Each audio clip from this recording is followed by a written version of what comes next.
It's your boy Sid, and welcome to Speak Your Mind All the Time. Thank you for tuning in to the Dallas Cowboys for Life channel. Guys, once again, bringing another hot one.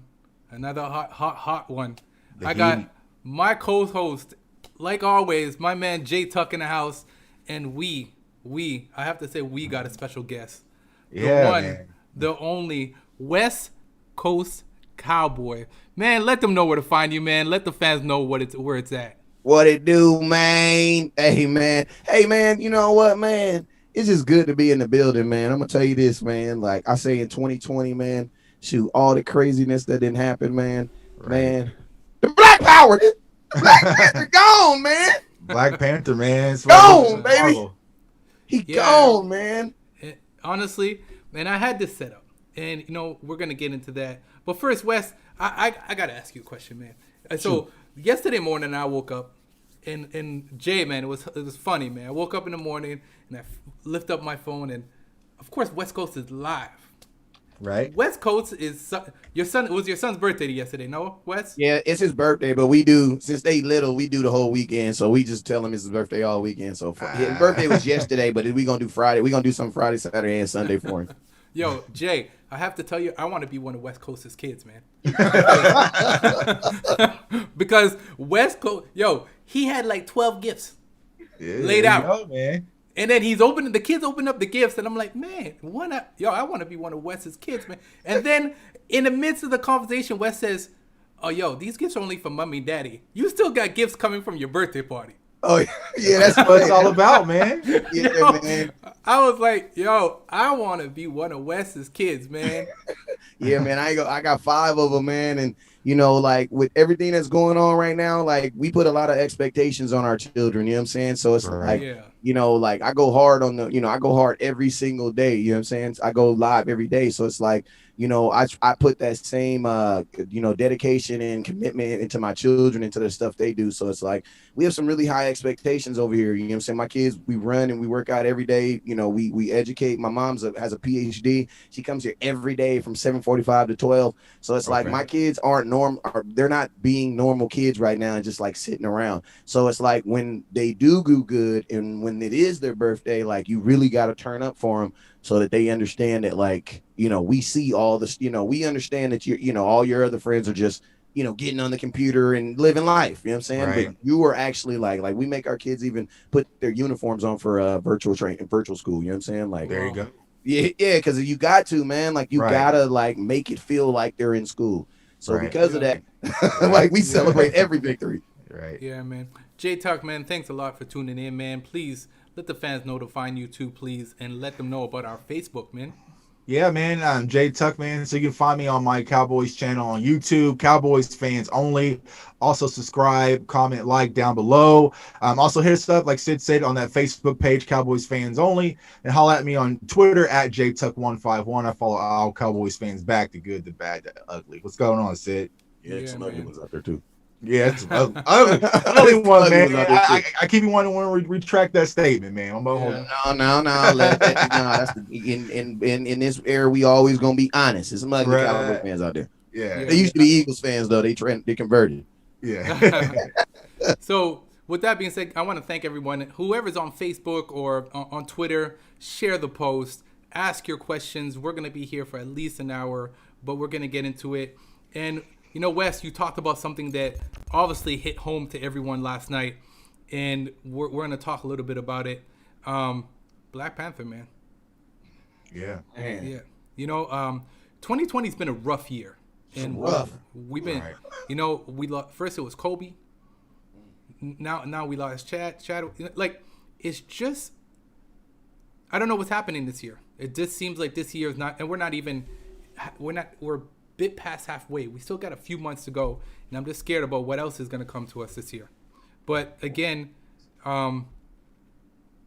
cancer, man, like, this guy kept it on the wraps. Did anybody have any idea that he was sick?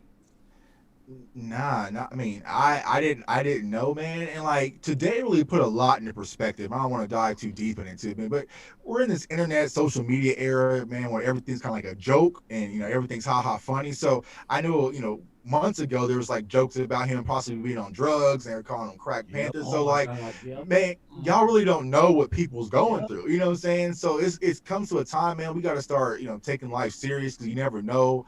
So like, saying today it kind of, because I didn't find out till this morning.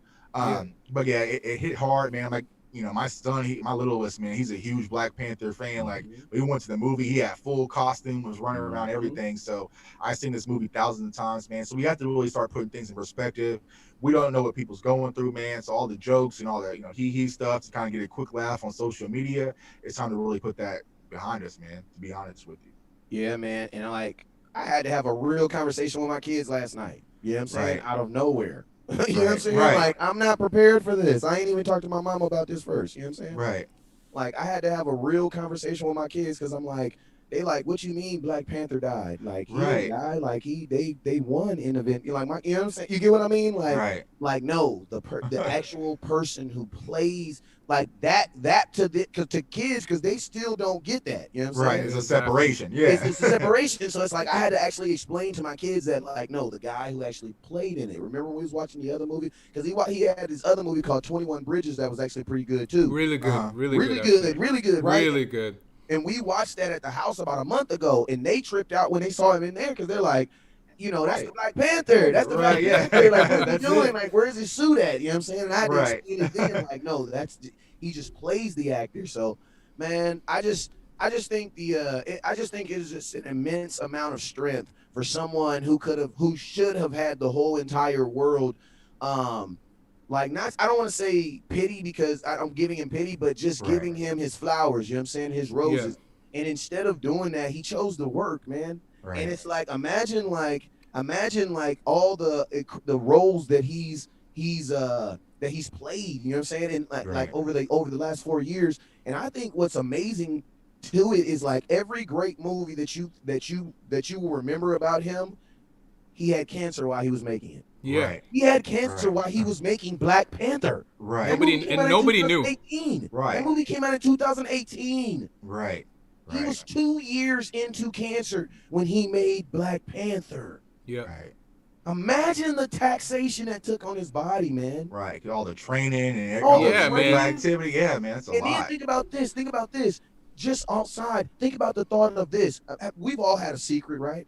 Yeah. Right. Imagine all the strength and the energy it takes to keep that secret a secret. Right.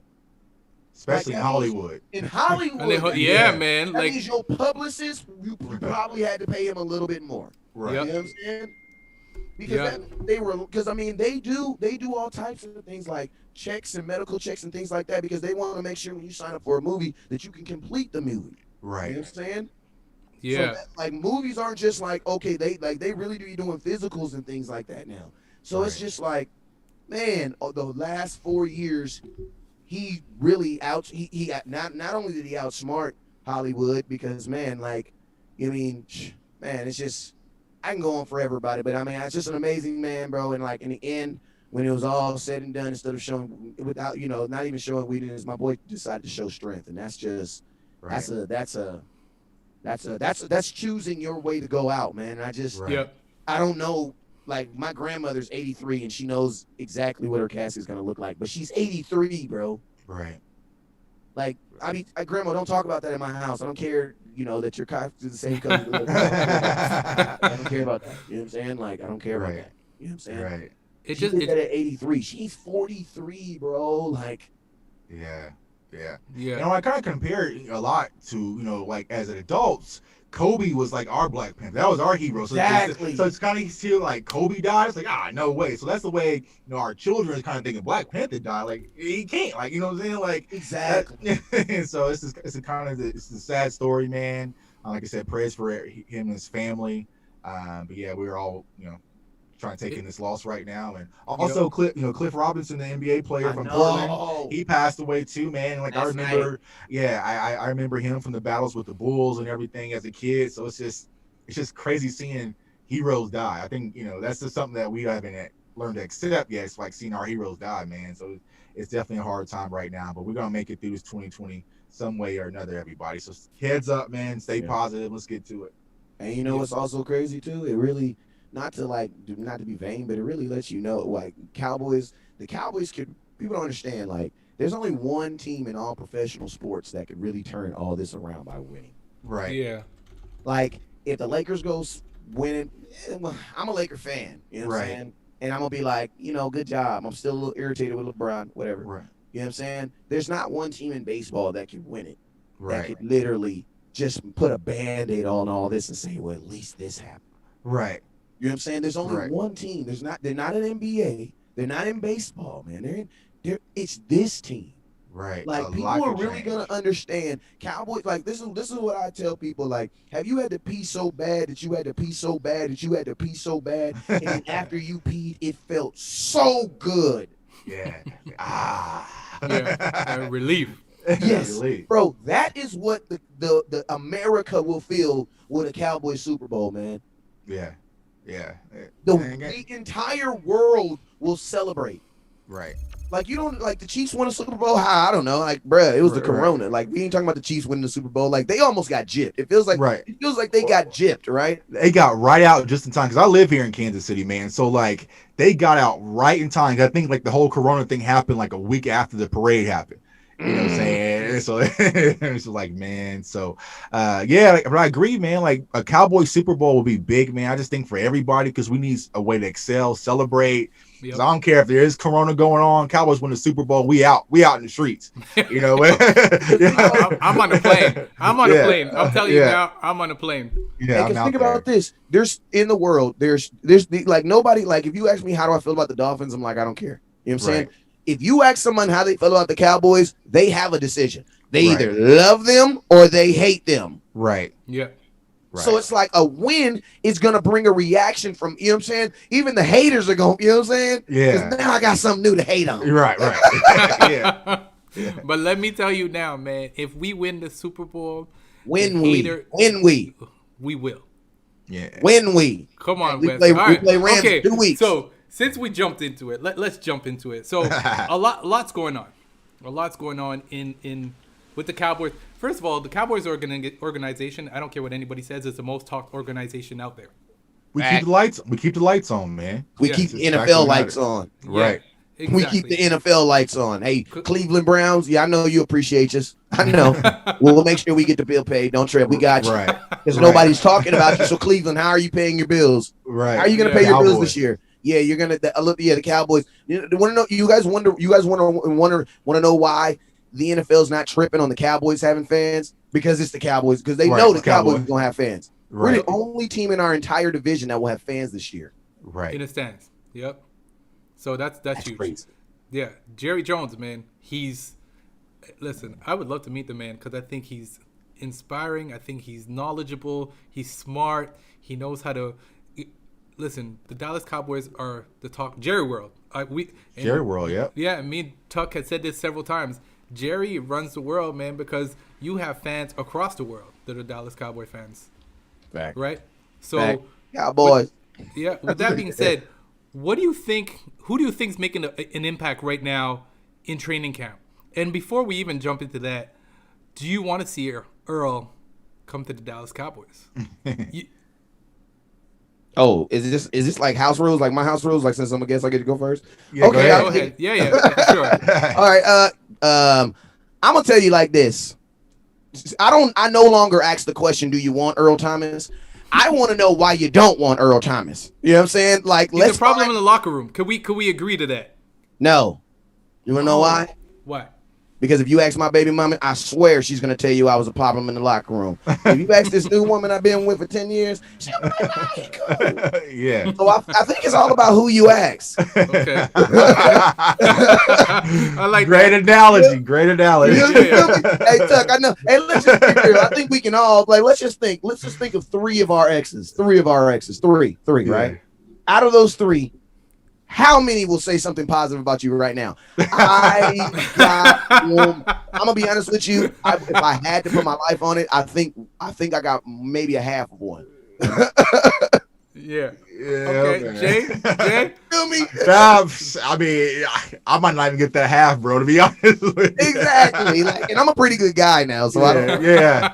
Yeah. I understand the concept. Okay, so what do you think that Earl Thomas will bring to the Cowboys?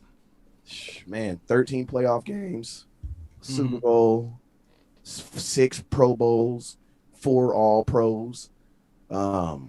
I'm such a dog. I get caught by my wife cheating. Like, bro, like everything about him, just like, I'm gonna be honest with you, bro. Like, everything about him says he's a crazy ass dude, bro. And to be honest with you, bro, he sounds like, he sounds like I'm not gonna put no names out there, but he just sounds like every other crazy ass safety, bro, that's ever played. Like, bro, I tell the story about Sean Taylor. Sean Taylor was working out privately by himself once, right? And guess what? He was late to practice. This is when he was in college. He shows up to practice, right? The coach is like, bro, you're late. He's like, we're putting you, you know the rule. You're not going to play with the one team. You're going to play with the scout team, right? So Sean Taylor's like, all right, don't trip. You know what he does? He buckles up. First play out the gate, he comes down the line and destroys the little running back. You know what the coach said? Hey, man, go back over them starters. You know what I'm saying? Like, bro, like he just destroyed him. You know what I'm saying? It's like, bro, I can tell stories all day about Ed Reed, man. Right. I can tell story. Darren Woodson, still weird to this day. You know what I'm saying? We all know Woody's still crazy. You know what I'm saying? Roy Williams is crazy, man. Like, bro, like to get in the football is such a team sport, but playing safety is such an individual position because, bro, when it's a running back running, you got to call it's a safety for a reason. That means if you don't stop them, you know who tackles them? The end zone does. You know what I'm saying? The end zone is the only person who tackles them. So it's like a safety is always running into someone full speed or someone running into them full speed. So, man, like D-Law said, man, you got to be a little crazy to play this position. Matter of fact, I mean, I'm so crazy, I slapped the shit out of all y'all right now. See how y'all laughing? D-Law wasn't laughing when he said it. So I have a question for you, though. If you had a choice, if right now Dallas Cowboys had a choice, and we all know Adams got signed, if you had a choice between Adams or Thomas, who would you have taken? J-Tuck, I want you to answer that first. Jamal Adams. Yeah. Clearly, he's better. He's best in the league. Yeah. You hear that, Sid? He's the best in the league. Jamal Adams is the best. Yeah. And I'm going to tell you why Jamal Adams is the best in the league. Because if Jamal Adams switched from safety to corner, he would still probably be a top 10 corner in the NFL. Right. I always saw him as a box. I saw him as a box safety, but that's my opinion. And guess what? That's okay. Like, we all got to be something in life. You know what I'm saying? He can be a box safety. But the cool thing about Jamal Adams is, like I was saying, if you then take him and put him at corner, he's probably a top safety in the NFL. He's a football player. He's a dog. He's a football player. And think about this. Every single win in New York Jets, since he's been there, he's had a fingerprint on him. Yeah. Like, when does a safety, like, he had a fingerprint on our game. Right. Like, at the safety position, bruh. Yeah. He's the furthest defensive person from the offensive line. You know what I'm saying? Spoonie, man. Spoonie. If he's here, he'd be extremely happy right now, man. Yeah, and I think that's where it comes to the conversation for a lot of Cowboys fans because we haven't had a player like that at the safety position for so long. I mean, you mentioned Woodson. He was kind of the last guy we really could lean on. I mean, some people would say Roy Williams, but we just haven't had that person back there in the secondary for so long. So I think that's why we've been clamoring on to get into safety, whether it's Earl Thomas or Jamal Adams or who else is going to come up. I know my guy Earl's talking about Derwin James, the next guy up. Like, that ain't going to happen, man. So, and then think about this. I'm going to tell you why. Another reason why Earl Thomas makes sense. And I just thought, I appreciate you, Turk, because as you was talking, you gave me this thought. Another reason why Earl Thomas or just an elite safety makes sense to the Dallas Cowboys is because if you look at our wins-loss ratio, we're a team that typically, if we're going to lose by 6 points or less, and Dak Prescott's going to have the ball in his hand. You want to know why? And that's a good place to be. You want to know why? Because that means if he scores, you win the game. That means that technically means you're in every single game that you play.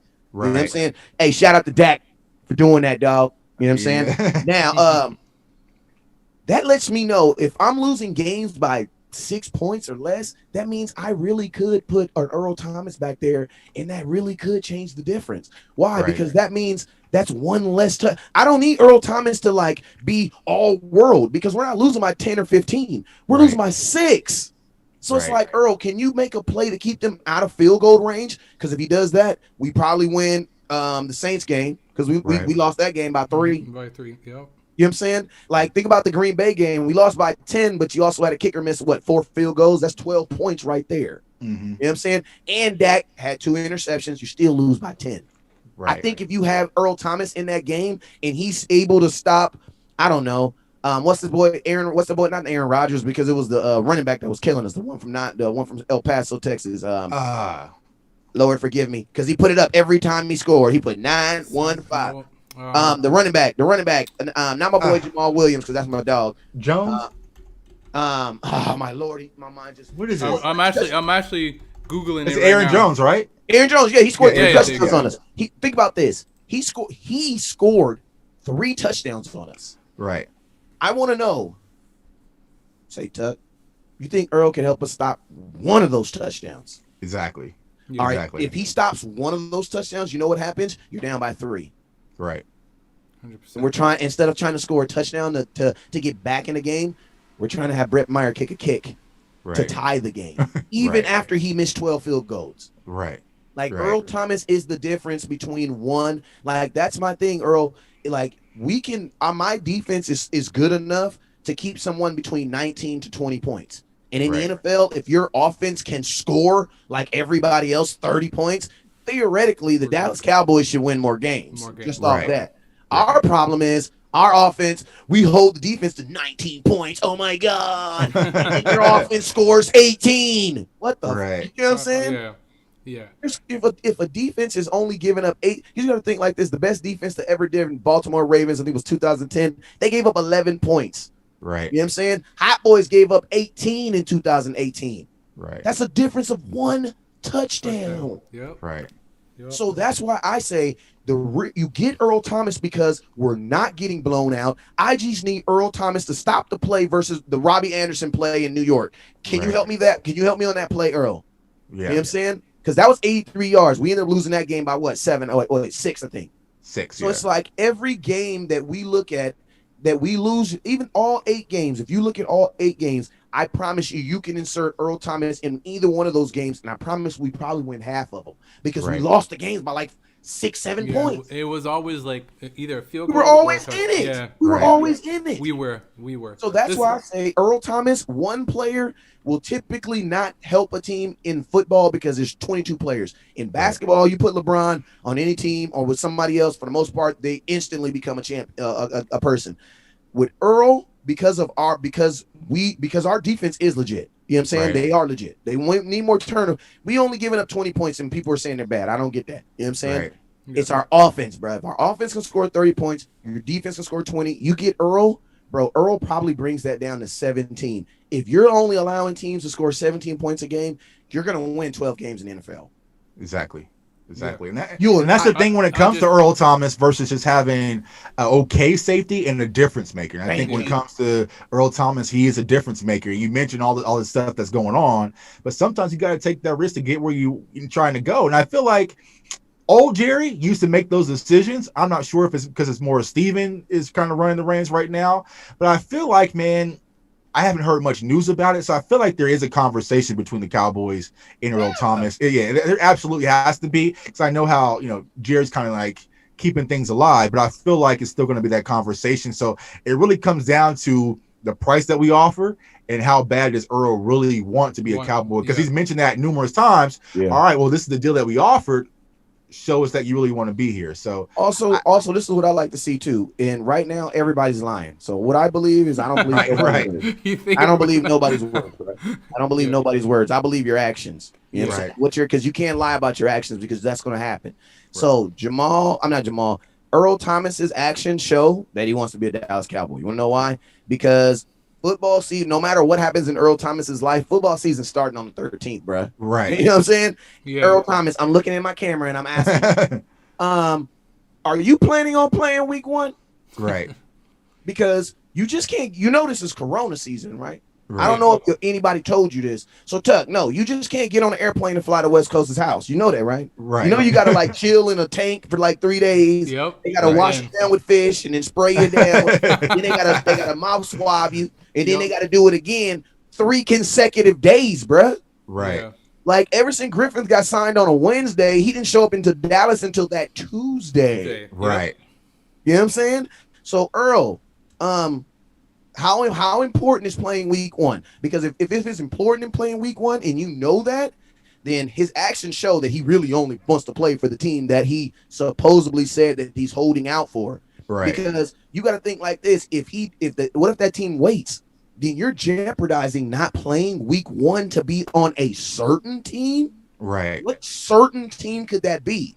Right. It can't be money. And let's just be real. It can't be money because when you limit yourself to one team, that lets me know one or two things. Everybody's saying the exact price, or ain't nobody's offer good. Right. Right. There's no benefit. Like there's no benefit. You know what I'm saying? There's no benefit. So all y'all saying $3 million. So there's no benefit for me to give you. But I want to go to Dallas because Earl Thomas has to understand. I'm 29 years old. But 29 about to be 30. I think he's already 30, ain't he? I think he might be too. I think he might be 31 actually. Yeah. What team is going to allow you to decline as an older player and still play? Dallas. Right. Like I'm not gonna name no name. I'm gonna do that. But what team do you could you be a declining player and still play for? Dallas Cowboys. We do. Yeah. Jason Witten. Let's just say Jason Witten. That's better. Jason Witten. We got to come back. Earl Thomas.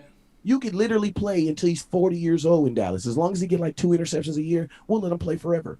Right. And think about this. What team could you play for that could literally outshadow everything you did in Seattle? You know what I'm saying? If you go to Cleveland, bro, you're gonna play for Cleveland and you're gonna leave. That's really happy. You go to San Francisco, you're gonna play for San Francisco and you're gonna leave. Bro, if you play in Dallas, you know what's gonna happen? They're gonna put your name in the ring of honor up there. Why? Because you are getting a gold jacket and Jerry will want some of that. You know what I'm saying? So he's gonna put your name in the ring of honor. You're all them people up there in Texas. You'll be floating back and forth. All them dual events. Earl Thomas will make more money in his Cowboy career and will have more notoriety in his Cowboy career than he will any other time. Yeah, agree. So with that being said, guys, I just want to jump in the chat here a little bit. I just want to send a few shout outs. I hope you guys don't mind. Go ahead. Of course, we got the Lunatic in the house. What's up, bro? What's going on? We got Eagles, SZN. Sorry, man. Eagles fan in here. Thanks for tuning in. I don't know if you caught that show, West Coast. We actually had 2 Eagles fans on the other day. It was pretty. We'll discuss that in a minute, but it was pretty tight, and I want to ask your opinion about a few things. We also got Tony Pounce. What's up, man? What's up, my guy Tony? Thanks a lot for tuning in. Clay Cup, Jose Santio. Share the damn link, you guys. Yeah, man. If you're tuning in, please share the link. He did say something earlier. He goes, ask the question again and include the cost to get that player. So I think he's talking about the cost to be able to get Earl Thomas. What do you think that's going to be, Wes? The cost of it? I think the cost is this is the thing, Earl. You just got fired, bro. So, right. I mean, Earl. Look, bro. I mean, I love you, bro, but I mean, come on, bro. Come on, dog. Like, you know what I'm saying? I got 80 players that I love. You know what I'm saying? That's when them type of comments come out. Like, yeah, I mean, we are definitely happy with our guys. You're really happy with Ha? I heard he wasn't even playing. Yeah. Like, are you serious? I know Knicks is not happy about that. Yes, but you get what I mean? Like, you know what I'm saying? Like a good number for Earl for me is he was supposed to make $13 million this year for the Baltimore Ravens. I am not about diminishing someone's value because hey, if it drive like a Lamborghini, I don't mind paying that monthly. You know what I'm saying? Like I'm that person. I'll pay for it if it does what it's supposed to do. Yeah. I would have no problem giving Earl Thomas a contract that's it'll say $10 million.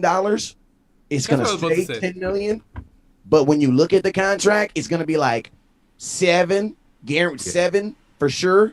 And then he's going to have to incentivize his way up there. The reason why is because I don't like diminishing people's value because I'm going to tell you this. If you hire my company to do a job or hire me to do something and you pay me half of what I believe I'm worth, I'm probably going to give you half of what you think you thought you were going to get. I still want Earl Thomas to come in here and feel like he's one of the valuable. Better. Yeah, exactly, man. Valuable. Money has to do with self-worth. Yeah, let's just be real. Exactly. Right.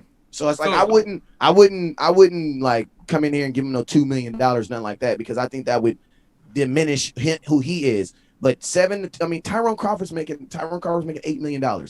Why can't Earl make $8 million? Like, why can't he? Right.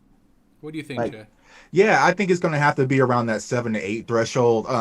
As West Coast mentioned, it's going to be incentivized, and it's also going to have to be some way that the Cowboys can get out the contract just in case. So they're going to have to protect themselves. But I agree, and that was my concern is that if they're going to lowball them, try to give them like some of Alden Smith deal, or something like that, like $2 million or $1 million. I don't think Earl will take that. And that's always the question I was asking: how much do you want to be in Dallas? I don't think he wants to be in Dallas that damn bad.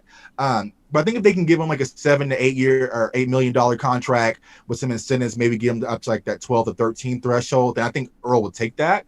But like I said, the most important thing is like the Cowboys gonna have to protect themselves just in case, this Earl thing. There's some issues that continues to last throughout the season. But like you said earlier, it's just like depends on where Earl's head is. I feel like having a conversation. You got to think about, as you mentioned, with the whole COVID situation, he's not going to be able to get in front of all these different teams to interview and do all these different things. So the time is crunching down. So if he really wants to be a Dallas Cowboy, I think that decision has to be made probably by like next week or so. So shoot, we'll see. honestly, that decision should have already been made, and now it's just about working that decision out. Yeah, I thought it was going to get done by Friday. I thought Friday, because that's usually when things happen, right? So we got, hey, what's up, West Coast? Watching from Italy, Joe Trantrina. I know that is. Yeah, man. But thanks for tuning in, man. Please again share this stream on your Facebook, please, or Twitter. Boys for Life. What's up, everyone? Thanks for tuning in. Now we're gonna jump into the training camp. So West Coast, who do you think is standing out right now that you thought wasn't gonna stand out? You mean who do I know? Who do I want to really see it in camp? But who are they trying to be telling me? And I'm gonna jump in. I'm gonna let I'm gonna let everybody know something. So I saw a video. You did a stream a couple weeks ago with Jalen Smith. Yeah. Okay. So guys, you gotta understand something. West Coast has the in, right?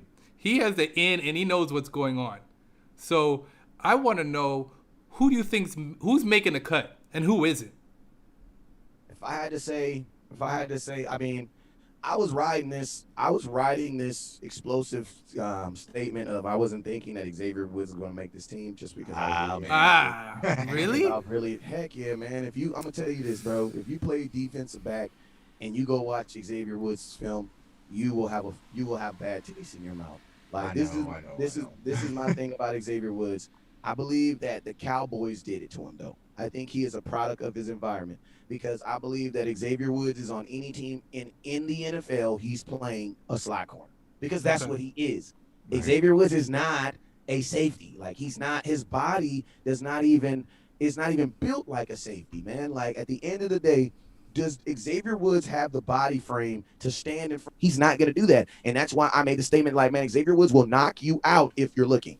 Right. You know what I'm saying? I mean, if you're not looking. Right. But if you're looking and he's looking dead at you, he's going to turn to the side because at the end of the day, he don't have the body for it. So it's like, and you got to think like this, the Cowboys I'm tired of the Dallas Cowboys transferring people into positions and expecting them to play that position like they've always been playing that position. Yeah, and I was going to say, because I think there was some news that broke today on Twitter that I saw that they're talking about when it comes to the secondary, they're going to be interchangeable. So there could be a lot of corners shifting the secondary or the safety position as well and vice versa. So it's going to be up in the air to kind of see how that works, man. Because like you said, not everyone's fit to play safety. It's a different position. It's not just a corner position. Different mentality. It's a different mentality. This is not Madden. I just can't take a cornerback and someone back at free safety and think everything's good.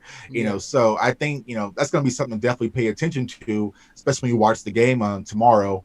Let's see how things are looking with this interchangeable safety to corner position. So I think Reggie Robinson's now been moved to safety. So we'll see how that goes. They told him he was moving for sure. Yeah. That also lets me know, Tuck, that that doesn't make me feel good about my safeties when you're still trying to put people into it. Like think about this, man. We're 2 weeks away from a game, and you're still talking about personnel. Like we should have been talking about this in April. Right. Like we're not talking about personnel or bringing in any other position. You want to know why? Because safety is the only position that we still have a need. So we've been looking for somebody since Darren Woodson too. Right. Oh. Okay. Yeah. So I want to send out a shout out. Ruth the Truth tuned in. So big Ruth, shout out to her, man. She's doing big things as well. She just started her podcast, so definitely go check that out. Yeah, and shouts out to my guy Christopher Locke, man. Hard hitters, man. I got the shirt on representing. Hey, I'm a hard hitter myself. I'm Yeah, 311. hard hitters. Yeah, Kansas, man. Hard hitters of Kansas, Yeah, man. So man. shouts out I'm to I'm actually- 311. Yeah, he okay. reached out to me. I'm actually going to be leading the Hard Hitters Canada Okay. because there's There you nobody out here doing it. So I'm looking forward to that. So that's going to be bringing big things also to the channel and everything else. So, Wes, I didn't get to talk to you about it, and I want to ask your opinion. And we had this discussion the other day. Do you think that Mike McCarthy has a lot of pressure, and do you think that Mike McCarthy will bring the boys to where they need to be this season? Or do you think that it's something that's going to take a couple years to get to? I think when you hire an older coach, you're not waiting. You know what I'm saying? If he would have hired a kid from Oklahoma or Lincoln Riley, I don't think you could be. Someone could definitely say this is like a rebuild, because when you're trying to rebuild and you're trying to progress and like trying to get to it like not necessarily in a slow match, and you get a younger coach. You know what I'm saying? Because you can't expect for a young coach from Oklahoma who hasn't won a national championship to come in and then win the ultimate championship, the Super Bowl. So it's like Arizona, you can't say that they're not expecting a Super Bowl this year. Why? Because you know what I'm saying? Like the coach. The experience of the coach lets you know that they're not expecting it. If it happens, then it happens. But that's not the expectations. I think when you go get a Mike McCarthy, an older coach, and then when you allow him to bring in 6 former head coaches who are now position coaches. And when I say that, like when I say this drop, think about this. When my hand went from here to here, that's only about 6 inches. But that 6 inches is about $3 million. Why? Because a head coach makes about Jason Garrett made 6. You know what I'm saying? So those guys were probably making between $3 and $4 million a year as head coaches somewhere. Now position coaches, like, they're still shopping at Ross, man. You don't even know who position coaches are in the NFL. You don't know why? Because they don't make no money. You know what I'm saying? Most position coaches are also coaching other kids and stuff on the outside. So it's like that's $3 million to maybe 300,000-400,000. So it's like that is you can't be there too long. You know what I'm saying? Because you still have bills of a millionaire. You feel me? So I see it like this. Everybody on this staff is on like I think between a 3 to 4 year window. You know what I'm saying? Right. Because how long is a head coach going to want to be a position coach? Right. You know what I'm saying? Like Mike Nolan could have went and probably he should have been interviewing for head coaching jobs. Tom Sula should have been interviewing for head coaching jobs. Right. But they didn't even go interview. You know what I'm saying? So it's like, I think they are in debt. And then Jerry 80-some years old. He, you got them hoes. Them hoes keep him young. You know? You know what I'm saying? The hoes do keep him young, though. But listen, the lunatic had a question for you guys. Question: who you got starting as 3 corners, and did J. Lou injury save AB? So I don't think it saved Anthony Brown because Anthony Brown got the money. But as I mentioned on the show the other night with SoFlo, shouts out to SoFlo, man. Man, they're actually in the channel. Big shout out to them guys, man. Shouts out to my guy Jonathan and man. SoFlo. But yeah, I'm personally not the biggest Anthony Brown fan. If I had to pick me personally, I would pick J. Lou over Anthony Brown. But as you mentioned, the injury, things are starting to change because I'm seeing a lot of highlights on him as far as camp is concerned with Diggs. So I'm starting to swing more to Diggs being a day one starter. I didn't think originally he would be. I thought Daryl Worley would probably be the bridge until Diggs could come along. But from what I'm hearing from everyone, it sounds like Diggs is starting to show himself as being a day one starter. So if that's the case, I would say our day one starters would be Diggs. I would have Cheeto, and then I would say Anthony Brown over J. Lou. If I did my starters, this is my thing, right? I think I have a different mindset on corners, because if a team runs 4 wide receivers 63% of the time, you're gonna need more than 2 corners. You're gonna need more than 3 corners. You're gonna need 4. Right. You know what I'm saying? So it's like, if I am the DB coach for the Dallas Cowboys, this is what I'm saying. Don't worry about starting in 2020. Right. Just worry about being one of the top 4 corners on this team, and you're gonna play. You know what I'm saying? Okay. Because so it's like, and at the end of the day, I think you're just gonna like the Rams. I'm already starting on my Ram stuff. They ran 4 receivers 63% of the time last year. Right. So it's like I don't like you were saying, Tuck. Like I need to have 4 corners that are ready to go. So like my question right now is, and you can put them wherever you want to put them, but I'm gonna just give you my 4 corners. Cheeto, Diggs, Jordan Lewis, and then hold on, I'm Cheeto, Diggs. I just lost one. Cheeto, Diggs, Jordan Lewis. My mind is blank right now. Brown or Worley? Oh, and Brown. It's gonna be Brown. Okay. The reason why I say Brown is because Brown, if you see in the clips, he's getting a lot of playing time right now. And he's playing a lot of time against ones because that's how he got that interception that Michael Gallup dropped that he caught. Right. You know what I'm saying? Right. And I'm looking for Lewis this year, man. He did a lot of big things last year. he did, but it's just like I said, man. It's like week 1. Like right now, the Cowboys aren't trying to figure out who the top 3 corners. They're trying to figure out who the top 4 is. Because you're gonna need sure against the Rams. You're for sure gonna need 4 corners. Yeah. So it's like so those are my 4. Worley, I was 100% on the train with you on Worley just because he was starting last year, and in LA, he was starting in Oakland last year.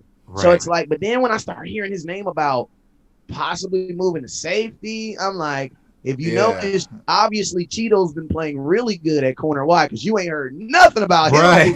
Right, yeah. Nothing. Right. Nothing about him. That was the original rumor, and that got tossed out the window. Yeah. Why? You know why it ended? Because Cheeto went out there and balled. He playing. So they look at it and like, no, we're not going to diminish you and put you back there with the safeties.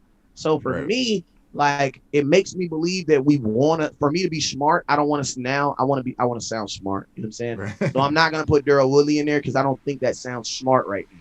You know what I'm saying? Right. Because the tea leaves are kind of saying that if they're talking about moving him to safety, that means whatever's happening at corner, he's either not getting a chance or it's not working. Exactly. Like you were saying. I don't know if it's not working but it's not positive if they're already trying to move you to safety. Right. Okay. So do you think our defense has, besides safety, do you think our defense has any other holes? If LVE is lying to us. I've been on that, man. I've been saying the same exact thing. I said a neck injury is no joke. I mean, if he telling the truth. But I mean, it's not even if he telling the truth. If his neck. I mean, my thing is, let's do an example. Let's do a real quick example, right? I want everybody to count your ears. How many ears you got? 1. You got 2. How many eyes you got? You got 1. You got 2. All right, count you. Everybody now. Hey, we got some people that the Lord has blessed to have 2 of these. You know what I'm saying? But I need everybody to count your neck. I only got 1. If you got 2, then you blessed. You know what I'm saying? You holler at LV, you might want to get one from me. You know what I'm saying? But, bro, we only got 1 neck, man. Like, right. You know what I'm saying? So, I don't know. I'm worried. I'm worried because all it's going to take is that one hit. That one, you lean your head the wrong way, you tackle the wrong way, head collision the wrong way, and does that neck injury get worse where it ends his career? Yeah, I mean, I don't want to be that drastic on him, but the way I feel when it comes to LVE, they said he's having a great camp from what we're hearing. But like I said, he hasn't been in full 100%. Yeah, he hasn't been in full 100% contact. So I think until that really happens, he's not going to have that confidence until he really knows, because he's not going to know. So I would say maybe it's that first game against the Rams, and he has Cam Akers come through or someone come through, and he really has that hard collision.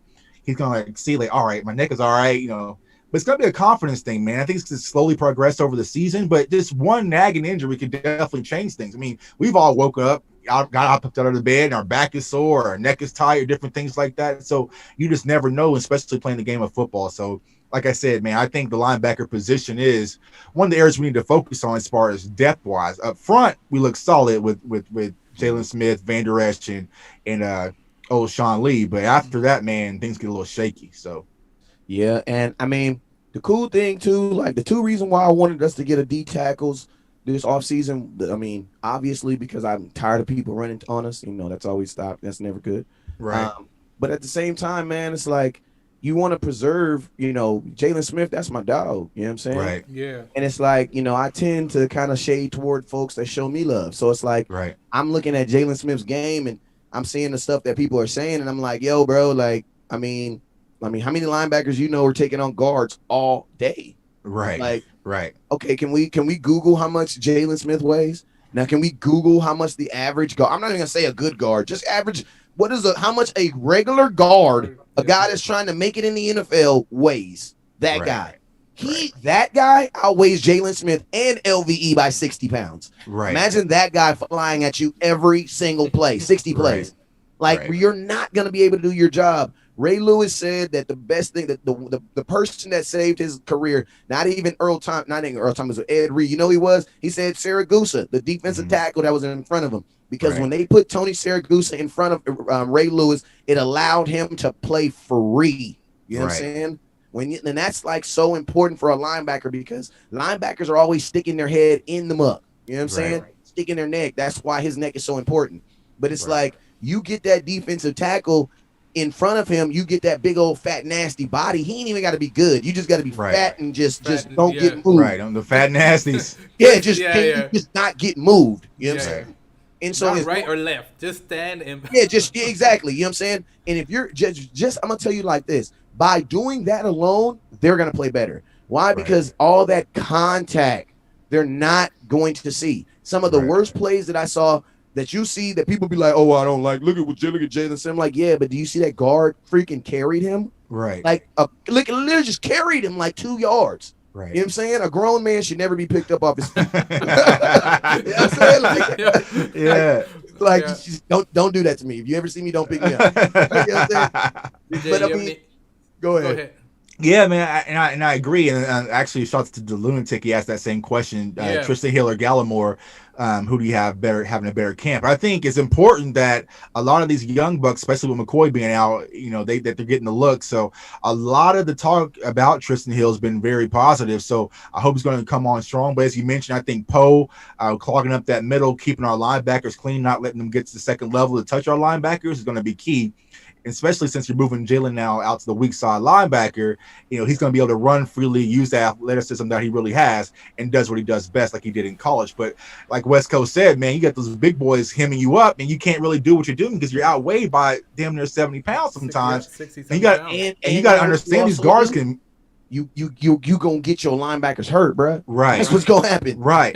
Right. And your linebackers ate up. And people don't understand at the next level in NFL, some of these guards can move, man. So like they come at you full speed with this weight, man. So it's a lot. So I think our D line is gonna be very important. So I think our D line is our strength of our defense, but I think it's gonna have a ripple effect as far as our linebacker play, and also gonna help with the secondary as well. So okay. I saw a question on Twitter yesterday, and I thought this was very interesting. Who's leading in sacks in the Dallas Cowboys this year? Law? Shoot, it better be, man. It better be DeMarcus Lawrence. What you mean? Yeah. If it's anybody other than DeMarcus Lawrence, Houston, we have a problem. I said it. You know, and I'm not. I like D-Law. I'm actually ordering. Jay, don't get on me. What? You're never the same way. I didn't mean to say that in a negative way. I was just saying it in a way as like this. It's like you brought in everything that you did on the defensive line, like the defensive line you brought in. That's what I was going to say. My 2 points. You helped to help Jalen Smith, but to help your linebackers. But you also brought in those defensive tackles to help DeMarcus Lawrence. Like Poe is brought in to do two things: to get these guards off of Jalen Smith when they want to run, and to get these guards and tackles off of DeMarcus Lawrence when they want to pass. Right. Because remember, the guards are doing two different things. They're either pass blocking or run blocking. On the run blocking, they're running and killing my linebackers. Right. And then on pass blocking, guess what they're doing? They're either double tapping D-Law or they're just shielding them out. So it's Lord, I wish we kept him. But my boy Poe, can you create enough distraction for their defense, their offensive coordinator to be like, okay, we can't just double team D-Law all game. D-Law anymore. Yep. We just can't do, because that's what all they did last year. Like, okay, this is what we're gonna do. We're just gonna D-Law him. We're gonna because this is the thing about it, it's like D-Law is disruptive. Right. You know what I'm saying? Quinn had 11 and a half sacks, but I'm gonna tell you this right now, he was not by any means our most disruptive player. It was D-Law. It was D-Law. I was on D-Law, and this is why me and Jay have been having this discussion, and I got a lot of heat from Late Night Hype, and shout out to those guys. But I said D-Law last year for me wasn't a dog. Yeah, and you know he was. No. Can I tell you something, bro? This is the difference. D-Law went from D-Law is Mike Tyson, right? He's Mike Tyson. In the ring, he will knock you the hell out, right? Right. You put Mike Tyson in the ring with two other fighters. Right. So now it's Mike Tyson versus two dudes. Yeah, Right. he's still Mike Tyson, but guess what, bro? Them punches don't hit no hard. Why? Because now I gotta hit two people. You know what I'm saying? And I think I that, don't know. but people Go ahead. don't understand, man. I said this, and people were like, I think Tyron Crawford being out last year, it impacted their defensive line because now they really didn't have to focus on anyone in that interior. But They could just D-Law. But D-Law, so of course they're gonna chip. They're gonna put a tight end on the side. Yep. They're gonna have the guard swing over. So yeah, it was strictly focused. But now you can't do that. You have to look at the entire D line, as West Coast said, and said, all right, man, they got Everson Griffin. Hell, here comes Alden Smith. Here comes Jalen Smith off the edge. Everything's going on. So I feel like if you start putting D-Law in one-on-one situations with those tackles, then that's where you're gonna see, D-Law really take effect and do what he's doing. I think when it comes to D-Law, everyone just looks at that sack number and says, it decreased. He got his money. He was lazy, but they don't actually really watch the film and see what was happening. Like you said, man, you got 2 to 3 people on you. Yeah, Hey, I'm guilty. And think about this. Like, look, I'm writing this down real quick. Hey, can you Google for me how many tackles for loss D-Law had? Because I know it led the team. So what that really means is, like, at the end of the day, and on defense, we count a tackle for a loss as a sack. You know why? How many missed tackles? No, tackles for a loss. Sorry. How many tackles for a loss he had? The reason why we count a tackle for a loss as a sack, because the only difference is the quarterback didn't have the ball. Right. You know what I'm saying? Right. The running back had the ball, or the wide receiver had the ball, or you know what I'm saying? Like, bro, if you were getting, that's negative plays. And I'm gonna tell you guys something that's so powerful and so strong about D-Law that I need everybody just let it marinate like my boys say, like good juice. Just let it sap all on it, let it soak into the meat. Just let this literally soak into the meat, right? D-Law had 5.5 sacks. Robert Quinn had 11.5 sacks. Yep. Okay. Did you know that offensive coordinators still looked at the film and said, I know that guy over there has 11.5 sacks, but we're still going to double team that guy. Right. Think about that. And also, what people gotta understand, when you watch D-Law last year, he was within inches of a lot of sacks. Like they were there. There was oftentimes he had the grasp on the quarterback. It was just like a half a second late. And the reason why is because he had a double team on his side. He wasn't getting the free looks, the one-on-one looks that Robert Quinn was. Because you think about it, I mean, even though Robert Quinn might have a decent season because everyone's going to be focused on Khalil Mack, it's not going to be the same type of season he had last year because now he's going to have that focus on him. It's a lot different, man. So. Yeah, and that's why I say, like, if you go look at, there's no shade on Robert Quinn because he still had to tackle the dude. Right. If you go, just think about, take one off my head. The Teddy Bridgewater sack. Teddy Bridgewater got sacked running from D-Law. Right. Because he burnt into Robert Quinn. Yeah, he belt this way, and then he said, "Oh, hell no." Hell no. And ran the other way. Yeah. And if you go look at Robert Quinn's sacks, bro, I think I counted like 6 of his sacks were just 100% him just running to the quarterback. And you want to know why? Because there was nobody in front of him. Right. You want to know why? Because they were over the other side with D-Law. That is an amazing statement where a team will look at your production from one guy and be like, bro, this guy is their sack leader. I don't care if he's their sack leader. Put that double team on him. Right. Because he's the one that can affect the game. Robert Quinn, I mean, not so much. You know what I'm saying? And that's why the Cowboys didn't even jump. They weren't even trying to sign him. You know what I'm saying? Yeah. Well, we couldn't either way. We didn't have to. No, we could have. We could have. We could have. Yeah, we wanted to think about this. We didn't even sign Dak. Right. Well, yeah, that's. I'm gonna ask you. You know what I'm saying? So I want to know. I want to to know what you think about that. And I didn't think I caught you talking about that. And that, not that I didn't want to. We did a 6-hour stream that day, believe it or not.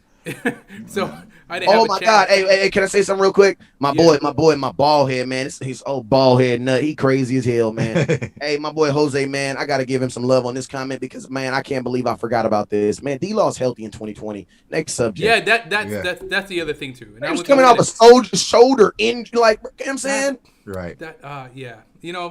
Big shout out to the Pat. bald head nut. Yeah, Pat 1984, man. Always tuning into the channel, man. Appreciate you. He said, "What's up, Sid and Tuck?" And he gave us a pound. And Pat 1984, go check out Wes. Oh yeah, he said it. Wes also gave you a pound, man. go check his channel out. He's always doing big things, playing Madden a lot. Oh, heck yeah, man. Yeah. Hey, I love Madden. You want to know why? Because it's the easiest way to teach people. Like when you're watching Madden, like I can pause and tell you, okay, like the other day I was showing like this is how you read. This is how you read how many people are in the box. You know what I'm saying? Why? Yeah. You look in the center. You know what I'm saying? Look up the center, imaginary line. Everybody to the left. You know what I'm saying? Right. If it's someone in front of the center, he's a 0. Everybody to the left. I'm gonna change my play and go this way. Why? Because there's 2 on this side and 4 on that side. You guys get, you know what I'm saying? And especially in 2021, they're making you play football this year. So all you yes, people they can are. hop on and just drop on and press square. That's not happening, man. Yes, they are. It's not happening because last year I used to safety blitz all the time. Nah, it's not happening. That's not happening this year. It ain't working. Hey, you know what they also did too, man? They purposely went after glitches on this game. Yeah, like anything that was a glitch is done. Like the Zeke, because man, I'm gonna tell you, I would freaking spread, not the spread, but the what's that damn the zone read where the stretch play. Yeah, man, stretch. I'll stretch you to death with Zeke. I close stretch, man. Yes, I'll stretch you. And this is the key to the play. All I got to do is get to that hash before you do. If I can get to that angle before you do, I'm a turn and I'm gone. My brother's probably in the chat going crazy, man, because I used to dog him with that stretch play, man. Yeah, and that's why a lot of people in the Madden last year would bench Zeke in favor of Tony Pollard because Tony Pollard could get to the end. He gets to the edge fast. He's gone. Yep. He's gone, bro. He's gone. Yeah, man. So I ended up googling what you asked me, but the lunatic actually wrote it. The Tank had 10 forced tackles last year. So think about this: 10 tackles for loss, right? With 5, you know what that means? That's 15 negative plays. Right. That's a negative play a game. Right. That's pretty good, bro. Because you got to think like this. Usually, most teams won't even respond from a negative play. Because if you get a negative play on a second down, that's like a what? That's like now a second and like 12, second and 13. Like one negative play could almost end. It could end the drive. It could literally end the drive. And they also said he was the most double team lineman last year as well. So 15. Well, runners didn't want to go that way. He's easily D-Law probably last year. If he doesn't get double teamed, I say he probably gets you 10 sacks. I think he gets you 10 sacks. You know what I'm saying? You got to think about it. With our defense last year, it's real offensive from the offense perspective. Who on our defense were you wanting to avoid? When you come in and you make your game play for the week, D-Law. D-Law. That's hey, we got to focus on D-Law. Then Jalen Smith, and after that, maybe Byron Jones. But like it started with D-Law. He was the engine of the defense. He's the steam. He's the focal point. So that's where everyone shifted their focus. So I expect big things. Hey, I'm asking you a question. Tuck, you're an offensive coordinator. You're looking on this Cowboy defense right now. Who are you circling? Me personally, I'm circling D-Law, and I'm also circling. Boom! There you go. Yeah. Boom! There you go. Anybody that says D-Law's fell off, boom! There you go. There you go. We haven't even played a game in 2020 yet. Right. We haven't even played a 20, and you still see the effect. Right. Boom! There you go. Right. Yeah, but we have a lot of dogs going into the season, man. I don't know what teams are going to be doing to try and cover those guys, man, because we got a lot of strong defense. But you know what? And you know what? So back to our first point. That's even more reason why you put Earl Thomas on this team, because now Earl Thomas is on this team, right? D-Law's on this team. Hey, Tuck, you're the offensive coordinator for the Rams. Who are you circling now? Yeah, you're circling a lot of people, man. You're circling both, bro. You got to circle both. Yeah, we got to know where this guy's at all times. And we also got to know where this guy's on at all times. Every time. Right. You got a quarterback. At all times, you need to focus on this guy. You need to focus on this guy. Yeah. Right. Because going back to your Madden analogy, man, when you play against the Cowboys on Madden, who's superstar X factors over there ticking? D-Law. Like exactly. Yeah, I'm going ahead and run that stretch to the left, man. I'm going ahead and go right over here. The game is literally asked. The game. It's funny because the game will literally remind you, hey man, you stack with D-Law so you can heat up. Right. Yeah. You know what I'm saying? Yep. Hey, and shit, I want to say something too about that Earl Thomas, man. The Earl Thomas effect is this too.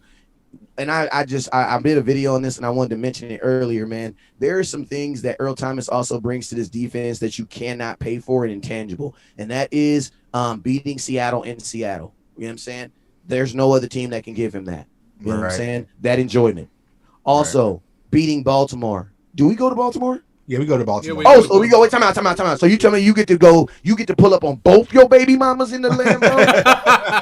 You know what I'm saying? 2 Chainz said, have you ever heard that my version is pull up on my ex with my feelings missing? You know what I'm saying? Yeah. Like, that's the best feeling in the world. I don't know if y'all, but have you ever, like, you know what I'm saying, been, she left you and then, you know what I'm saying? You doing good. Lord bless you, you know what I'm saying? Yeah. Lord, he blessing in your life. You pull up and you in that new thing, you know what I'm saying? You just got it clean, looking good, smelling good like a Christian good.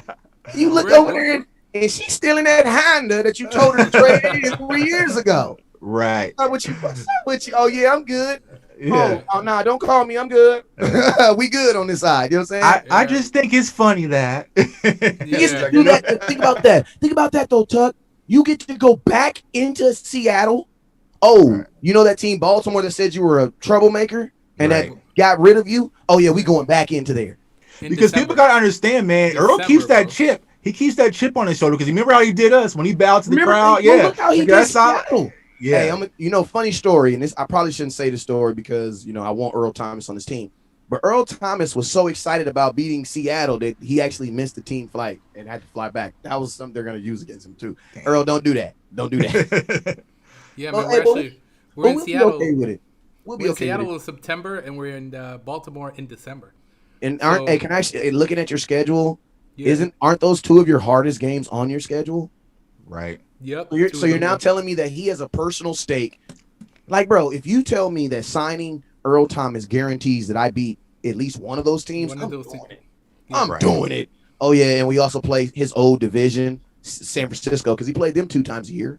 Right. Oh, yeah, then we also play Arizona. Yeah, he played them 2 times a year. Right. We also play the Rams. Oh, yeah, he played them. And he didn't play them 2 times a year like 10 years ago. He was just on the Seahawks a year ago, man, like 2 years ago. Right. Yeah. And the AFC North, too. So, and so bro, it may not make no sense to sign Earl Thomas for 3 years. Okay, I get it. Right. But it does make sense to sign him this year. For 1 year. Right. Yeah. To give him a 1 year deal and let him the information that he gives you on Baltimore alone. Right. A team that you might see in a Super Bowl. Right. Right. Because who's better to scout what their offense was doing than Earl Thomas? Like, if Baltimore changes their entire offense because of Earl Thomas, that's even better. Right. Like, I would love for them to try to invent a whole new offense in 1 week. Right. I would love for you to try. Right. Go ahead. That's even better. Who do you think we're gonna have trouble going against this year? I have us at 12-4 this year. I try to stay away from predictions. I do. I try to stay away from predictions just because, like, I feel like when you do predictions, it gets you like. No. You know what I'm saying? You're on the Speak Your Mind All the Time show, so you gotta. I want your prediction, please. This is what I say. I say 12-4 question marks. You know what I'm saying? I have 12 games that I look at and I say we have the skill advantage, we have the coaching advantage. Execution advantages. There's 3 things: skill, coaching, execution. The skill is, do you actually have the players? Coaching, does someone ought to tell you what to do? And then execution, when you put them 2 together, did you do it correctly? You know what I'm saying? Right. I think there's 12 teams on there that I feel that if we can get 2, I think we on paper have 2 out of those 3. You know what I'm saying? Right. We have the skill on them and we have the coaching. You know what I'm saying? Or if there's even a team where I think they're more skilled, I'm like, yeah, we got the coaching and I think we'll execute better than them. You know what I'm saying? Okay. So, because I think, I ain't gonna lie, I think Sean McVay is when it comes to like getting people wide open, he is really good at that, bro. Right. Bro, he took a bunch of, I don't think anybody on his wide receiver core is earlier than a 2nd round pick. And he be having them dudes wide open. Right. Like, that is the scary thing about McVay that scares me, and why I'm starting 2 weeks early is because, bro, you don't ever hear about them making crazy catches. If you go look at the Rams highlights, it is a bunch of wide open passes. You want to know why? Because Sean McVay's really good at what he does. That's why he let Todd Gurley go. Like, yeah, we don't need those 12 touchdowns. What? Right. Yeah. What? Wait, Todd Gurley's washed up. But he had 12 touchdowns. What? Right. You're gonna let 12 touchdowns? There's only 16 games, bro. Right. So it's like that's why I kind of Earl Thomas, when you put Earl Thomas on this game, those 4 question marks, it goes down to the only thing I can say is execution now, because if you look on paper with Earl Thomas, whoever executes better in the snow is going to win that game. San Francisco, whoever with Earl, whoever executes better is going to win that game. Right. Joe has a crazy prediction, and I don't see it happening. I would love for it to happen, but he has them. He said if everybody stays healthy, we're going 16-0. With an Earl Thomas, you could. You want to know why? Because remember when we first started this game? Let me tell you why, though. Let me tell you why. Because this team at its worst will win 8 games. You want to know why? Because they did it last year. Right. So I'm only really trying to focus on winning 8 more games. You know what I'm saying? Like, example, my ticket, I convinced my wife to let me spend $400 on the Dallas Cowboy ticket for week 2, right? Then I get my receipt and it say $600. She like, oh my God, my ticket broker like, damn, West Coast, you gonna have to convince your wife to let you spend $600.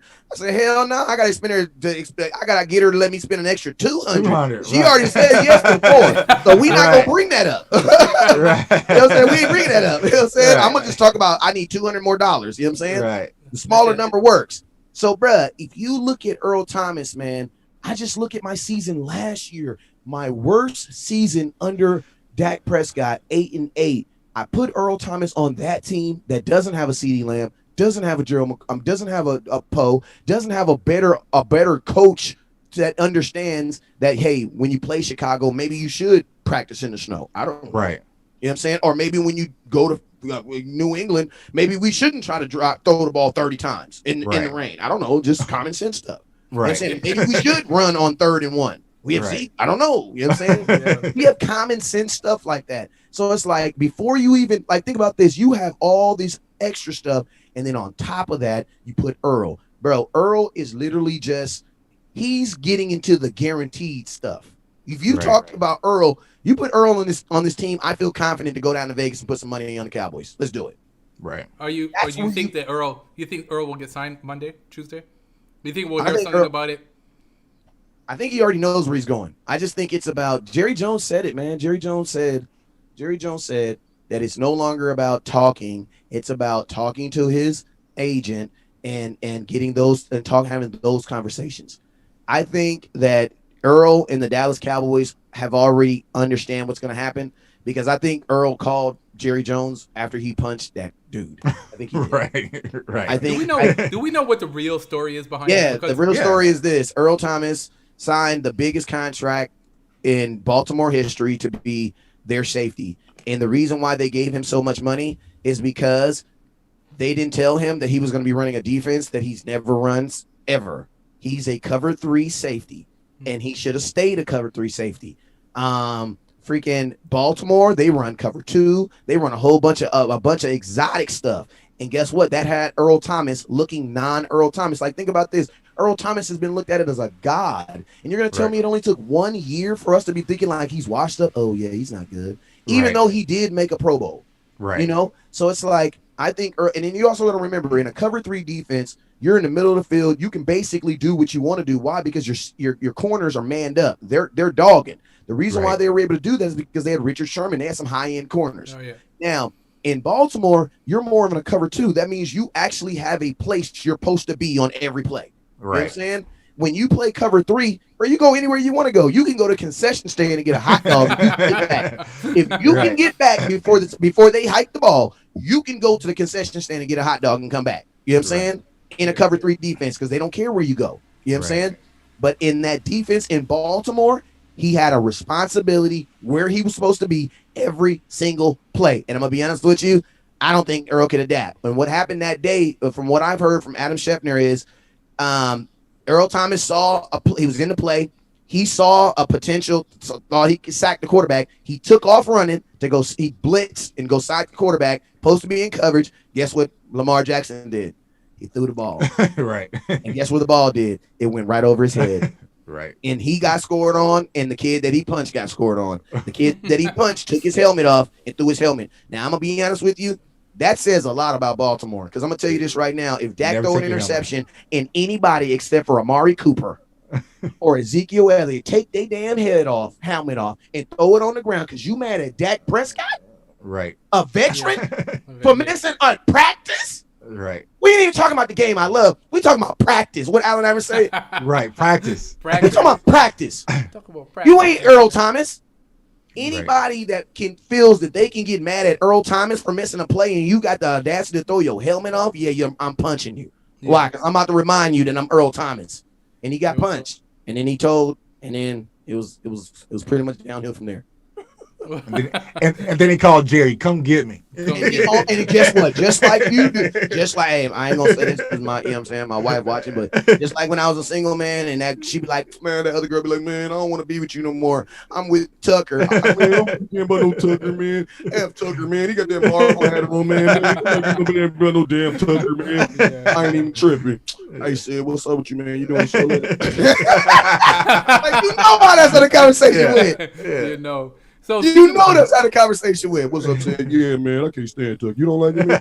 Hey, man, we should do some shows, man. Jay, man, I've been asking Wes a lot of questions. I'm sure you got some, man. I'm chilling, man. I'm enjoying this, man. What's going on, Sid? So listen, let's talk about Dak a little bit because I've been seeing the training camp videos on Dak, and I have to say Dak is looking nice.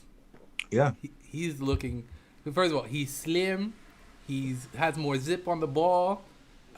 He's running and throwing. He was always good at. For me, I always thought he was good on that. Running and throwing the ball. He threw the ball a few times last year when I was like, "Damn, did Dak just throw that?" Because he also admitted that he's premature balding and he let it go. Let it go. Hey, let it go, Dak. Yeah, just let it go, man. Let it go. Let it go, dog. I'm there with you, man. Yeah. So, me and Tuck had this discussion, and I keep saying that he's going to go out there and he's going to be a bit more reserved, not taking as many chances as he used to before because he didn't sign. He doesn't have that guarantee. Tuck had a different opinion about it. What do you think about it, and why do you think? I want to know why you think Dak didn't sign this year. I say it's because of COVID. Don't say that, Sid. No, stop I'm saying gonna tell you this right now. It was because I'm gonna tell you this. There's gonna be more money for him next year. Yeah, let me tell you this right now. And you have the end. You have the end. That's why I'm asking you. Bruh, Dak didn't sign for the exact same reasons Dak said he wasn't gonna sign because he wanted a 4-year deal. There's no hypotheticals. There's no accidentals. There's no COVID. Dak said that he wanted a 4-year deal. They didn't offer him a 4-year deal. He didn't sign it. You know what I'm saying? It's to the point now that it's very, very clear what's going on with the Dallas Cowboys. And the Dallas Cowboys are not fighting over money anymore. It's not really over money. This is really about a pride stake. You know what I'm saying? Right. Because if it was about money, we would have never offered him $31 million. Because remember, the very, very first offer they offered him was like 24. If it was about money and you didn't have it, why did you go from 24 to 31? You know what I'm saying? Like, that's a lie. So let's just be real. It's not about money. This is about a pride sake, you know what I'm saying? And it's about Dak also wanting to get back into that market. Now, I agree. I mean, I say it like this. If Dak really, really, really, really, really is holding his NUTs about that 4-year deal, that means this next year deal, he can only be talking 3 years. You know what I'm saying? Because Dak, I'm going to tell you this right now. If you sign a 4-year deal this year, they got you. You know what I'm saying? You want to know why? Because 1 + 4 is what? 5. Yeah. Right. So Dak theoretically has to sign a what? 3-year deal this year. Yeah. Right. Because guess what? Because it's not about, he still wants to be a free agent a year before the new contract deals. Right. So now think about this. Now those numbers are going to shift, and people are next year going to be mad because they're going to be like, "Oh my God, Dak only wants a 3-year deal now. He wanted a 4-year deal last year. What is he changing his mind? Because of 1 + 4 is 5. That's why. You know what I'm saying? Right. But yeah, I mean, I think Dak Prescott understands for the first time that there is a 1% chance that he won't be a Cowboy next year, and I think you said a 1% chance, right? Yeah, I say a 1%. You guys hearing that? 1%. No, I say no. I actually think it's a 50-50 shot, but I actually, to keep it real, I actually say that there's more. This is me, right? I try to stick in the facts because I can't budget again around like what I think is going to happen. You know what I'm saying? So I try to get it as close to factual. Yeah. The Cowboys should lose Dak next year. I'm gonna tell you why. I'm gonna tell you why. Because I'm gonna tell you the truth on success. I'm gonna tell you. Let me tell you why.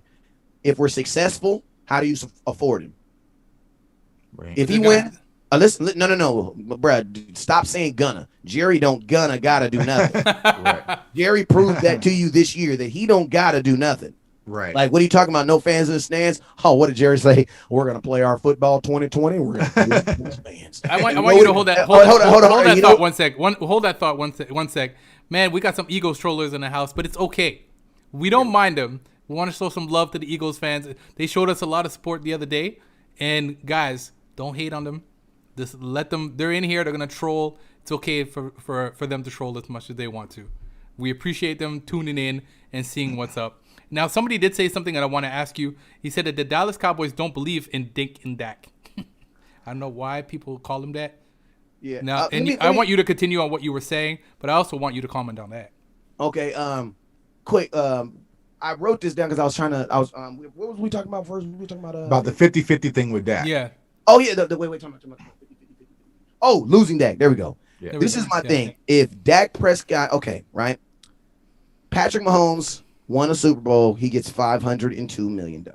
Right there. Right. $502 million. Okay. Dak Prescott. he's got to know. Okay, listen. Okay. Oh, I want to know. I'm curious. Okay. Yeah. All right. So that lets me know that a winning Super Bowl champion should get around $502 million. Okay. All right. Right. So Dak wins the Super Bowl this year after going 8-8, and then goes the next year and wins the Super Bowl in the Corona season. Right. When they didn't even think we were going to play football. So Dak should get about what? And he's already making 31. Remember this, Dak will be making more money on his annual contract when he signs his extension than Patrick Mahomes, because Patrick Mahomes was on a rookie deal. You know what I'm saying? Right. Dak is going to be on a franchise tag. So they can't offer Dak like 27, 29. They have to start at 37.8. Right. You know what I'm saying? So there's $38 million. That's with success. At the least amount of money, if Dak wins the Super Bowl, you're going to pay him $39 million. At least. Right. Now, if you go 0-16, Jerry's not going to pay you. End of discussion. So if he doesn't pay you, and if you win, Sai, you asked me how do you keep Dak?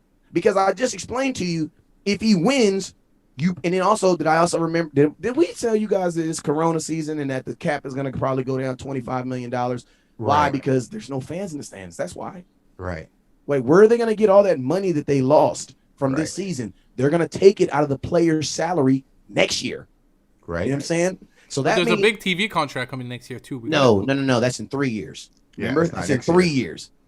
That's what Dak's trying to get his hands on. That's why Dak wants to get it in 3 years. Right. Okay. Next year is next year. You know what I'm saying? Yeah. Next year is in 10 months. You know what I'm saying? Right. That new money and then think about this. If the NFL doesn't do well, how will those contracts reflect? Yeah. Because remember, that money's only guaranteed because you're also thinking that the NFL is going to do better. But guess what? Corona's slapping everybody and their mama right now. Right. Everybody, man. You know what I'm saying? So who knows what those contracts will really be? And then also, Tuck, what about this? If, say, we go down to 175, we were at 200 million right now.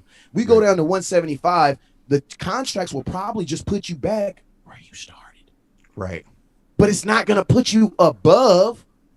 See, we were thinking we were going to use those contracts to get us to like a $270 million salary cap where everybody's making $5-6 million a year. Right. Right. But to cap, I'm going to tell you what the contracts is really going to do. It's just going to help us put everything back normal. And that means you're still 3 to 4 years behind. The only problem is, since the Cowboys were dumb and franchise tag Dak, they're not going to be like, oh, Dak, hey, man, it was Corona. You think you think you could just kind of work this out or something like that? No, bro, because you still required him to win a Super Bowl under those circumstances. Right. So it's like you're looking at this, and I say, I don't know. I mean, I want someone to present a passageway on how we keep him. Like, I would love to know how you could keep him. You know what I'm saying? But to say, like, I don't see a path on how the Cowboys, because if he's unsuccessful, Jerry's not going to pay him because he already showed you that. Right. He showed you that he's not going to pay you if you're not successful. So if he wins 4 games, he's not a Cowboy. He's not a Cowboy because he's not going to franchise a guy you're not going to do that, right? Right. And then if he wins the Super Bowl, you can't now afford him. Right. So, Tuck, explain to me, how do you keep your quarterback? Yeah, I mean, the only way that we mentioned this, Sid, like I said, we've talked for about 6 hours, is that the only way I think if we see Dak Prescott again next year in the Cowboys uniform is if Jerry decides to franchise tag him. But as West Coast just mentioned, how can you franchise tag a Super Bowl winning quarterback or NFC, championship winning quarterback? And so I feel like if there's not going to be any hope for Dak Prescott and the Cowboys to get this done, they're going to have to meet in the middle some way, somehow. Someone's going to have to give in. Yeah, someone's going to have to give in. And we know Jerry and Steven's pride. I don't see it happening, so maybe it's going to have to be Dak. And like I said, Mike McCarthy's relationship with Dak this season can play a lot into that. I feel like if Dak says, you know what, I like this guy, I like playing for him, then maybe he can go to his agent and say, okay, what can we work out to really get this deal done? Yeah, but if Dak and Todd France draw their foot in the line, Jerry and Steven going to do the same. And then we got to pray for the best of what's next. So, and Tuck, I'm gonna tell you something. For the first time, black skin is gonna get you paid, baby. Right? Because black quarterbacks. Hey, this is you. Hey, the top of your show says speak your mind. So I'm go ahead. Go ahead. You know what I'm saying? I'm letting it fly. Don't be all in my inbox being all. Guys, this is the name of the show say it says speak your mind all the time. So I'm gonna just do what the man told me to do. Black quarterbacks are at a premium right now. Right.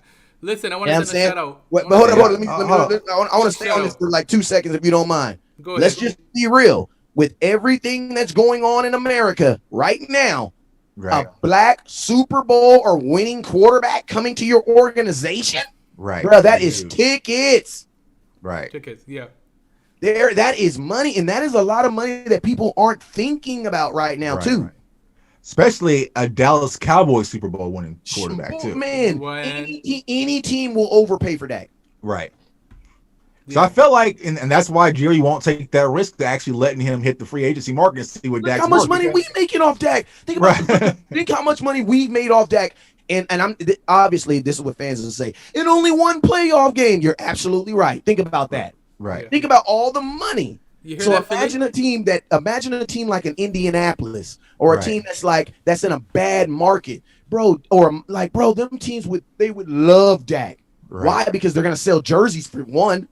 Right. Like, you know what I mean? Some teams don't even have jerseys. They their jersey sales are not like Buffalo. Who the hell? What jersey you bought? I want to send a shout out, guys. I got to send a shout out. Philly Notions in the house. Big shout out to our guy. What's up, guy? What up, man? Philly said, salute, fellas. Yes, sir. Dak wasn't signed because Jerry Jones ain't paying for mediocre garbage. Fly, Eagles, fly.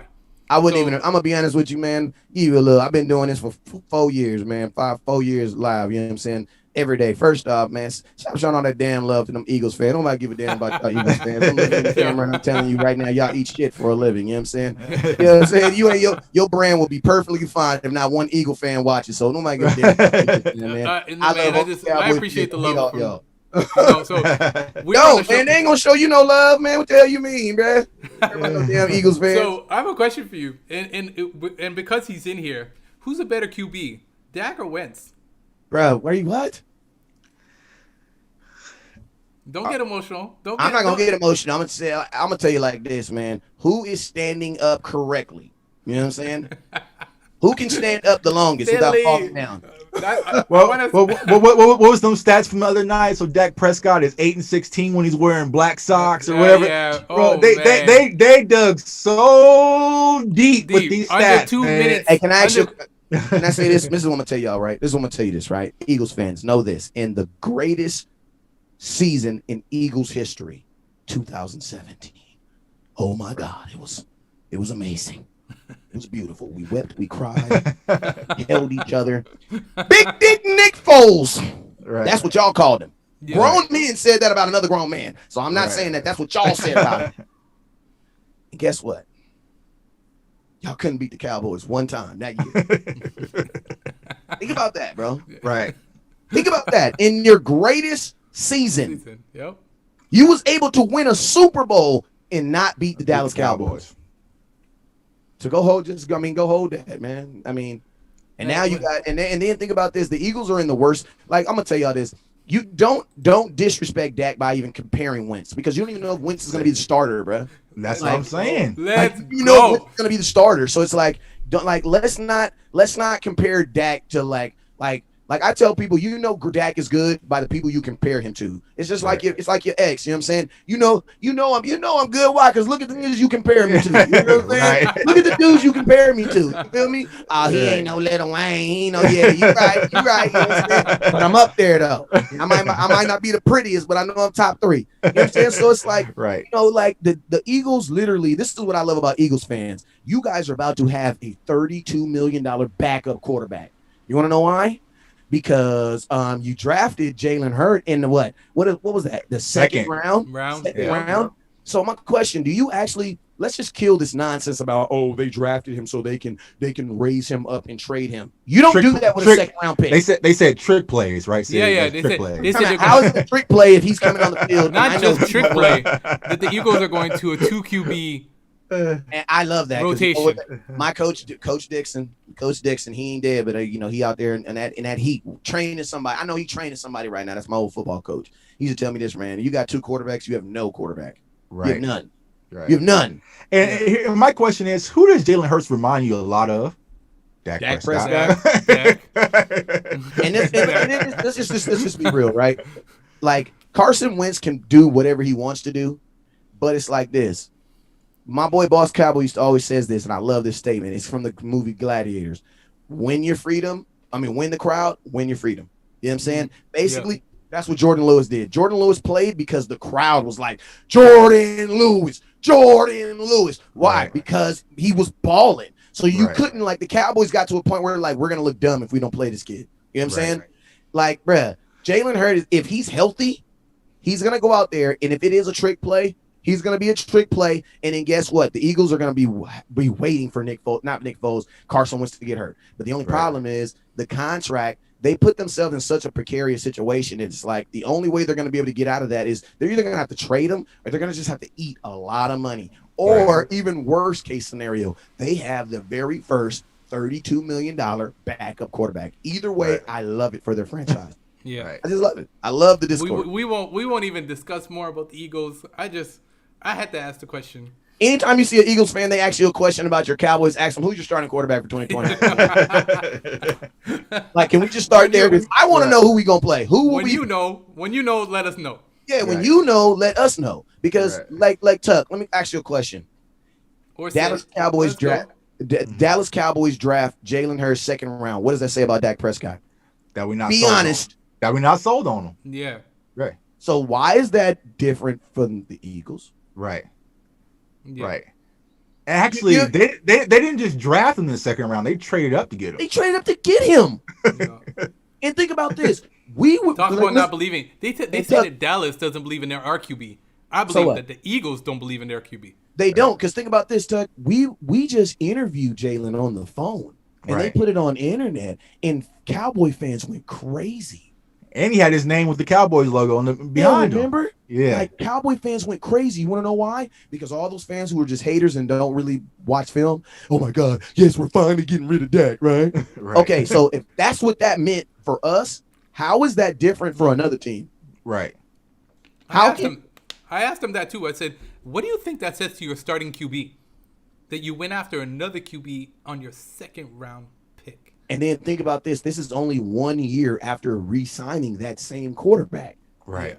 So you know what they're trying to do? The wrong message. It's sending the wrong message, but you're also sending the right message that if we don't see something, that anybody can be replaced. Right. Like Philadelphia is definitely a place where everybody walking on eggshells, even the quarterback. You know what I'm saying? And I ain't gonna lie, I don't like the Eagles. I don't like the city. I hate all Eagles fans, but I'm gonna tell you this. I do respect Doug Peterson because he makes some hard decisions. Right. You know what I'm saying?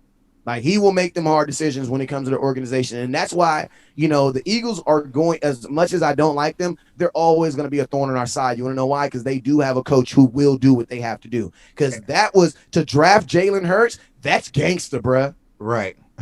That is gangster.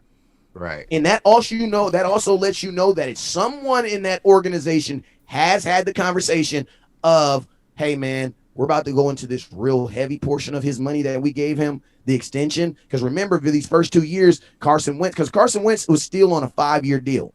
Right. You know what I'm saying? He's on a rookie deal. So what they're doing is they're going to give Carson Wentz 1 more year. You want to know why? Because after next year, that extension kicks in. And they're basically telling him, you either gonna figure it out and stay on the field, because it's not even about talent. Because if it was talent, you wouldn't bring the Jalen Hurts. Right. You know what I'm saying? It is about the fact that, bro, you get hurt every January, December. And guess what? That's when football really, really counts. Yeah. Right. Like, it really, really counts then. J Tuck, man. First, guys, before we continue, a lot of people are streaming, are viewing. Please, Jay, let them know where to find you again, man. Please. Yeah, man. Follow me on Twitter at JTuck151. Also follow me on my YouTube channel, Cowboys Fans Only. Comment, like, subscribe, and go ahead and like the Facebook page, Cowboys Fans Only. Yeah, that was one of the coolest names in football too. I like that. Only thing that's bad about it is if you recognize it, bad on you. If you be like, oh, I know where you got that from, you like, it was gonna be something. It was gonna be. I mean, a lot of people asked me about that, man, because I said in the group chat when I first started my channel, I was like, this Cowboys team's gonna be so sexy, man. I should start an OnlyFans for it, and then boom. That's how he tell his lady he got came up with the name. Yeah, baby, that's what I was looking at a picture of you, baby, and I looked at the Cowboys, and I was like, damn, this nigga gonna be sexy. I should start a Cowboys Only page. Yeah, man. Yeah, baby. You know I was guys, as you noticed, I got West Coast in the house tonight on Speak Your Mind all the time. Now, if you want jerseys, West Coast, that's me. Let them know what you do and how you get the jerseys, and the fact that they're officially signed by the players. Guys, this is legit, straight from the players. Let them know, Wes. Well, shoot, I got a vendor in Dallas who is like he's basically like the major broker for all the JSA and Beckett and all those companies, and he just so happened to be a Cowboy fan, and I made a friend on purpose and befriended this man. And 2 years later, Corona hit. And guess what? All these places that, normally would have like a DeMarcus Lawrence come out and sell you these jerseys. Guess what? The state said you can't have meetups. So now my good friend who's a good friend of mine is stuck with just hundreds of signed autographed jerseys. And so it's like, I came up with an idea. Like, look, man, like, instead of just letting these just sitting around, why don't you give them to your boy? You know what I'm saying? And that's what I've been doing, man. So, like, if you're looking for, I have a couple jerseys here right now. I got D-Law. I got half the defense here with me right now.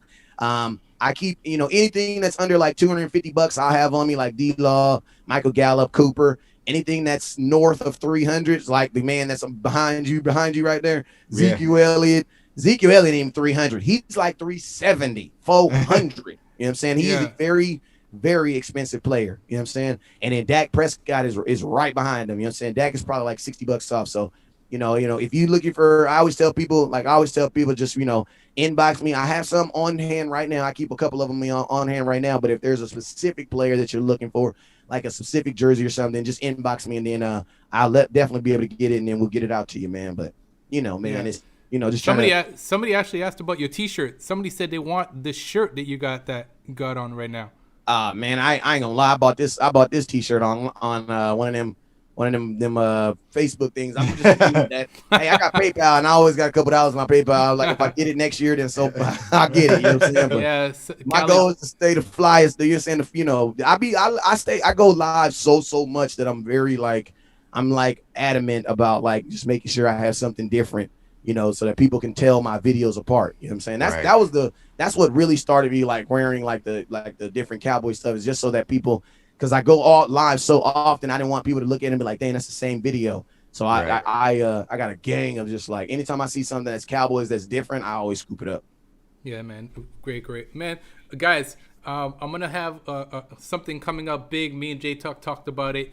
Keep watching the channel, because we're definitely going to be giving away our free jersey going into the 2020 season. So you got it, but we'll talk about it more, but you're going to have to click that subscribe button on both our channels, and definitely we're going to let you guys know how to be able that subscribe. Yeah, man. Hey, can I give some shout outs to my scouts, man? I got some scouts in the building, man. My serious Cowboy fans out there, Uncover Truth. Appreciate you. That's what scout means. Serious Cowboy fan out to Uncover Truth. So because why? Because Jerry Jones be lying, man. I ain't gonna lie. When I thought my job security was gonna be gone when Jerry Jones, when he going on to the upper chamber. to be up there with Jesus and all everybody else. Yeah. With Landry, and they gonna fight. Landry and Jerry gonna fight when they get in heaven. I'll tell you that right now. I'll tell you that right now. They gonna fight. You know what I'm saying? So Jesus, get ready. Right. Because Jerry Jones be lying, man, we had to create something to always be putting out that truth. And then his son is now about to be running it. So I know I got about at least 50 more years of job security. So yeah, man. I'm good. Yo, man. We'll always have to. Hey, shout out to Miss Joyce. Shout out to my boy Boo the Badass. Shout out to my boy Jose the Ballhead Nut. Shout out to my boy Trina. Who else I got? I saw. Well, let me go to the bottom. Nathaniel, I see you. Neil, I see you. Miss Joyce, I see you. And my boy Tony, I see you. Deshaun, I see you. OG. Hey, 420, you already know what it is. Hey, but if I missed you, man, I love you, man, and you already know what it is, man. Y'all know where I be at. Yeah, man. Thanks. Yo, guys, just to let you know, please. I hope you're enjoying Speak Your Mind all the time. This is a show that I do with J Tuck often, and we have always different guests on the show. Please click that subscribe button. My YouTube channel is Dallas Cowboys, the number 4 life, and my Twitter is SidDC for life. We're gonna keep this going, so definitely thanks again for tuning in. Please click our definitely go check out J Tuck's channel as well. Cowboys fans only. Click that subscribe button, man. We're new to this game, but we're putting out content pretty much every week, and we're gonna have big things. We're definitely gonna have West Coast back on. We have MCF coming up. Big shout out to them guys too. So we got bigger things coming. So West Coast, I have a question for you. Cooper released a statement a couple of weeks ago, and he said that he sees him, Gallup, and CeeDee Lamb putting up over 1,000 yards each going into the 2020 season. Do you think it's possible, and what does that say for Zeke?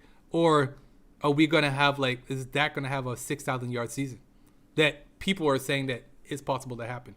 I think Cooper said something that should have happened last year. When Cooper said that they were gonna have 3 1,000 yard receivers, I was like, duh, y'all should have had it last year. Yeah. If Michael Gallup doesn't, I'm gonna go into that. He had 11 drops though. Yeah. You know what I'm saying? And So Randall he Cobb still- had 8. You know what I'm saying? He still got 1,000 yards. He still got 1,000 yards. Yeah, but it took Amari Cooper not playing week 17. You know what I'm saying? So it's like, I'm just thinking about Amari Cooper's going to be fully healthy this year. So, I think what it was an expectation. You know what I'm saying? I think it was Amari Cooper setting an expectation of setting a bar. You know what I'm saying? CeeDee Lamb, we see that you can produce at 1,000 yards. We believe it. We see it. We want that's the bar that we want to set. But at the same time, I think it's also setting the bar for Michael Gallup because, Michael Gallup had a beautiful season last year, but that season was with help. You know what I'm saying? He had 2 touchdowns going into week 17. 2. He came out of week 17 with 5. You guys see how 5 doesn't sound so bad now? You're like, dang, 5 touchdowns. That's not bad. But I promise you, if Michael Gallup ends 2019 last year with 840 yards and 2 touchdowns, you are looking at him totally different. Right. You know what I'm saying? That one game, put it like this. Weeks 1 through 16 is the reason why we drafted CeeDee Lamb. You know what I'm saying? That's the reason why we drafted CeeDee Lamb. You know what I'm saying? Week 17 is the reason why we kept you, Michael Gallup, because we see what you can do. All right, we see it. We see it, bro. You know what I'm saying? So my thing is this. I'm not gonna really care on stats this year. I'm not gonna care on yards because Dak Prescott threw for more yards than he's ever thrown in his high school, college, or NFL career, and we did not go to the playoffs. Right. In 2019, the top 4 team, and also I'm gonna tell you this: Jameis Winston threw for 5,800 and some yards and won 3 games, and now is currently a backup. So 2020 is about touchdowns. My biggest thing is this, man. I could care less how many yards they get, man. I want to know are they all gonna get over 8 touchdowns? That's what I really want to know because Amari Cooper can just go out there and get 3,000 yards, but it's like, bro, can you guys score? Can you guys score? Exactly. And then also think about this. Amari Cooper just got $100 million.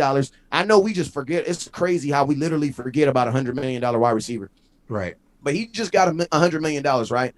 Every team, when they look at this offense, they love CeeDee Lamb. They like Michael Gallup. Dak is cute. Zeke is a dog. But they're going to circle Amari Cooper. You know what I'm saying? Mm-hmm. Amari Cooper is still going to get that double team. He's going to get it. Why? Because somebody has to get it. You know what I'm saying? Right. So when he's getting double team, Michael Gallup, do you score? You know what I'm saying? CeeDee Lamb, do you score? You know what I'm saying? Do you take advantage of the exact same thing that happened to DeMarcus Lawrence? You know what I'm saying? The exact same thing that happened to DeMarcus Lawrence. Teams were focused on him, so Robert Quinn ate. You know what I'm saying? Like DeMarcus Lawrence almost, that's why I said, man, Robert Quinn, you OD lost some money. Right. Like between y'all two, you owe him some money. Right. You know what I'm saying? Like, you owe him some money. You know what I'm saying? So it's like, my thing, like, should the Cowboys have 1,000-yard receiver? I mean, hope maybe, but I'm gonna tell y'all this: weeks 1 through 3, I don't think we're gonna be throwing the ball a whole lot. You know what I'm saying? I think 1 through 3 is gonna be about, because you're not gonna know what you have, man. Like, so there's no way you're going to be doing all this airing out football and you don't really know what you have. You know what I'm saying? So I think the guaranteed thing that the Cowboys can do is just run the ball. You know what I'm saying? Like, I think that's the one thing that you can do that there's just no chance out of it. Just hand the ball to Zeke, man. Hand the ball to Zeke. Weeks 1 through 3, hand it to Zeke. But I mean, to get back on task, do I think they can have it? Yes, but I don't I'm not focusing the top. Listen to this, bro. The top 4 passing teams in the NFL did not make the playoffs, while the top 4 running teams all made the playoffs. Right.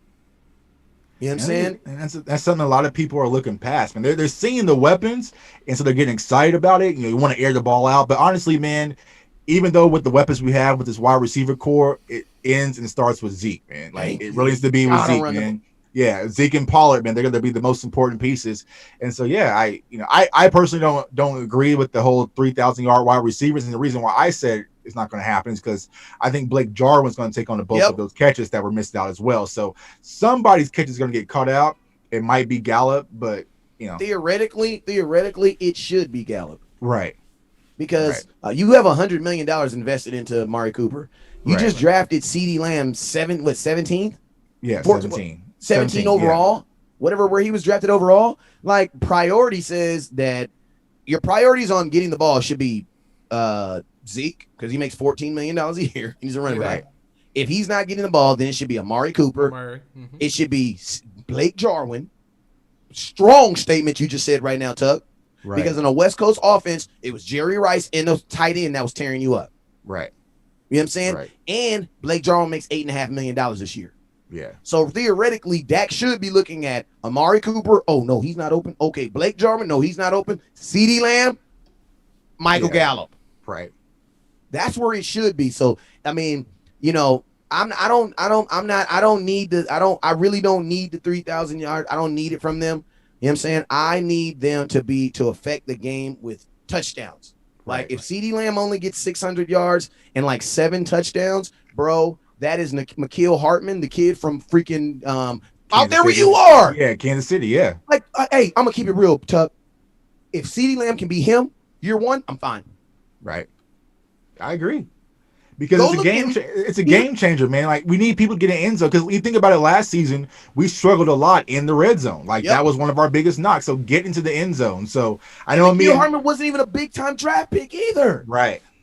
But he was able to take those looks away from Tyreek Hill and Travis Kelce and get in the end zone. He also was in special teams on punt return. So ask yourself, bro, how do you get 7 touchdowns, I think it is, as a rookie with Tyreek Hill and Kelce on the team? Right. And Sammy Watkins. Yeah. Right. Who makes $15 million a year. Right. Yeah. That's why I say, everybody's saying, CD has to have 1,000. I'm like, nah, he really don't, man. Like, he can be really, really effective with, because I think he only had 6, it was 7 something, but he had 7 touchdowns. Right. That's he was a Pro Bowler, wasn't he? Yeah, I think, if I'm not mistaken, yeah. That's what I'm saying, but it's just thinking, bro, Kansas City was already known to have a bunch of weapons. And unless you really watch that team, Hartman was a weapon because people just flat out forgot about him. Right. You didn't realize, wait, who is that in the end zone? Yeah, and on Madden, he's a beast. On Madden, he's a beast. Yeah, man.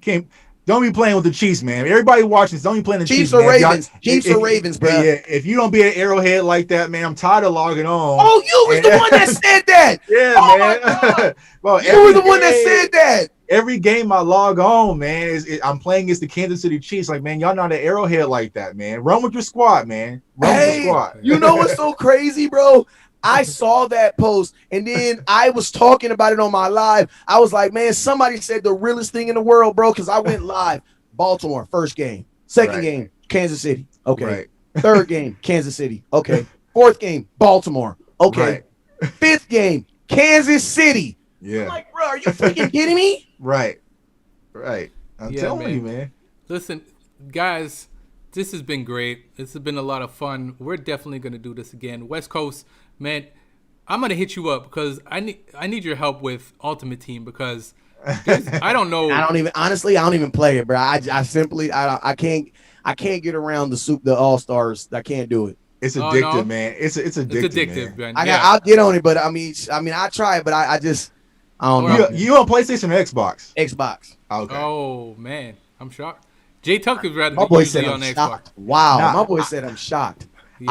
I just made the change, man. I was always pro Xbox, man, but I'm going to PS5. PS5 so that's why I is going to switched. be It's insane, gonna be man. better, or it's gonna be a better system. I mean, I'm getting one of the new systems. You think it's gonna be a better system or what? Yeah, this is gonna be a better Yeah. system, man, as far Overall. as PS5 versus Xbox. So that's why, because normally I was on Madden all Xbox, man, but I still might get it, man, because I know my guy Nix has been talking a little bit, so I'm versatile. So like, I got the Xbox right here, so Yeah, But what do you think? Just the performance, or what do you think is gonna be better? performance, the gameplay. Just everything. Yeah, man. the It's graphics just- alone.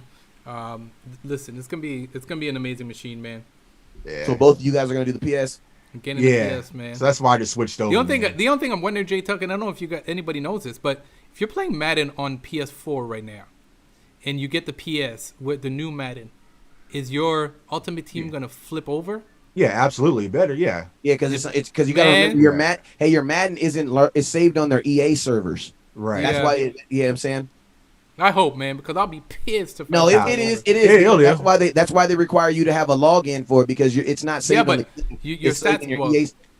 Yeah, No matter everything, what your stats, I don't know everything, about your stats. everything will map over, like for sure. Yeah. I hope so. Map is such. I mean, this is the thing. Like they were making more money off that than the actual franchise season and stuff like that. So I know they're gonna cater to that audience. I'm not even gonna tell y'all how much I spent on mud already. So. But that's what I'm saying. That's what I'm Yeah. saying. Like What? that's what I'm saying. Real Like, cash? Real cash? Yeah. No way. I haven't put any money into it, and I'm not going to. No way, man. I want to grind. Hey, I want to know well, I that's worked my Cowboys ass off to fans get to where only. I am. You hey, got that. some people are okay for paying for it. Yeah. This guy's That's got why it's jokes. called Cowboys fans only. Yeah, man. Don't knock a man that'll pay for it, man. Hey, man. Yeah, Hey, exactly. Hey, well, People- Jay- my uncle told me if you spend a little bit, I buy a little bit. Yeah. You spend a little bit, I buy a little bit. Right. Jay, man, thanks again for coming on the show. Yeah. Like always, man, we got big things coming next week. We'll talk.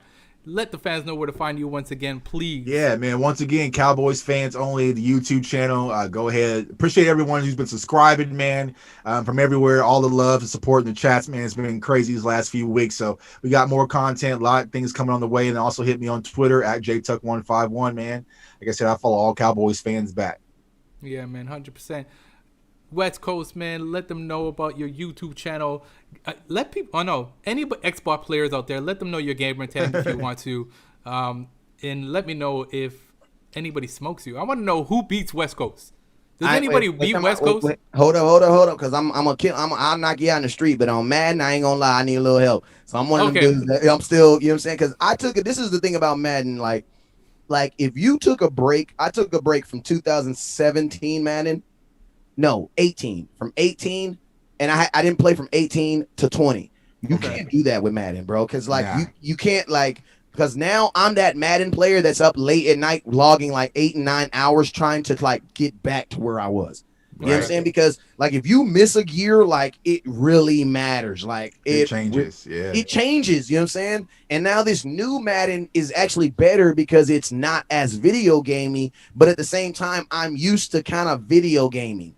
You know what I'm saying? So I throw a lot of 70-yard passes where I'm like, maybe I should have just took that underneath. Because the game is I do that designed. mistake. Like honestly, I was reading something. The game now if you put it on simulation, it's designed for you to get 1 to 2 big plays a game. Because that's what football is not designed. Football is not big play, big play, big play, big play. That's not. You know what I'm saying? So I mean, but my gamer tag is I'm kind of scared to put it out because I know young, but it's West C. Wait, West Coast. West C Cowboy. There you go. I always say it wrong. West C Cowboy. West Exactly C like your Twitter. Yeah. And I'm gonna tell y'all right now, right off the butt, you probably better than me.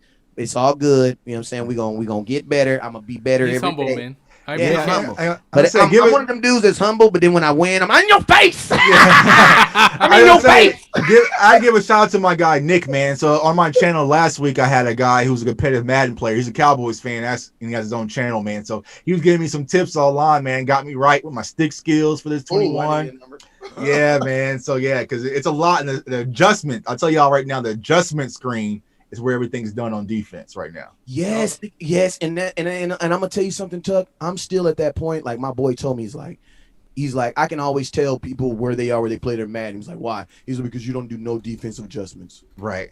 That's where it's at this year. I'm like, what do you mean? I got my. He's like, no, bro. And he's like, also, if I come in a double, like say you come in a fast offense, you have to change your offense. You know what I'm saying? You're right. So I'm learning. Yeah. I'm learning. Yeah, man, for sure. So again, guys, if you want some jerseys, definitely go check out his Facebook, West Coast Cowboy. He's always selling some. Bro. Yeah, I'm gonna get one soon. I just, things are just different out here in Canada. And the exchange rate is crazy. Oh yeah, and shipping $40. See, there you go. So, add that in. no, you see, there you go. Definitely go check him out. Please don't forget to check out my YouTube channel. It's Dallas Cowboys for Life. And my Twitter is SidDC for Life. And if you want to find me on PlayStation, it's simple. It's your boy Sid, and then you'll be able to find me on there. I'm not great. J Tuck handed me an ass whooping a couple of weeks ago. I won't replay him again. Friends, you look at your friends differently, especially if they just keep scoring on you. I had to, man. I was spit in your water. He picked me off 4 times. I was in the lab. I was in the lab, man, getting my game ready, man. So I couldn't let up. 4 times in a row. He got picked. Yeah, he picked me 4 times, bro. I was pissed. Who was you playing with? It was your fault that you was throwing the interception. I didn't pick Dallas because of the fact that he picked Dallas, and I wanted to be respectful. Yeah. I'm not doing, bro. We just gonna Dallas change versus Dallas. Yeah, bro. I don't care. Hey, bro. I'm gonna tell you, I'm a Madden fan who has never, probably since maybe like, I haven't played with any other team except for the Cowboys probably since like Michael Vick, and I love it when people try to make me feel bad. Oh man, that's me. Man, I ain't tripping, bro. Like this is my favorite team. Why would I play a football game and not play with my favorite team? The old school, man. Because like my boys would be like, man, play with somebody else. No. Play with someone else and beat me. Like I don't know these people on this roster, man. So that I can play with Cowboys. Like you get what I mean, Doug? Like I play Madden so that I can play with Cowboys. Yeah. Jay Tuck, man, I'm gonna have to rematch you, Dallas, and we'll see what like on top. Man. That's what I will never get. We'll just call it a scrimmage. I ain't tripping. Just change your jersey. Man. I appreciate everyone coming on. Once again, go subscribe to these channels. Go check them out on Facebook. It's your boy Sid, and I'm out. Appreciate it. Hey man, that was lit, bro. Man, appreciate you coming.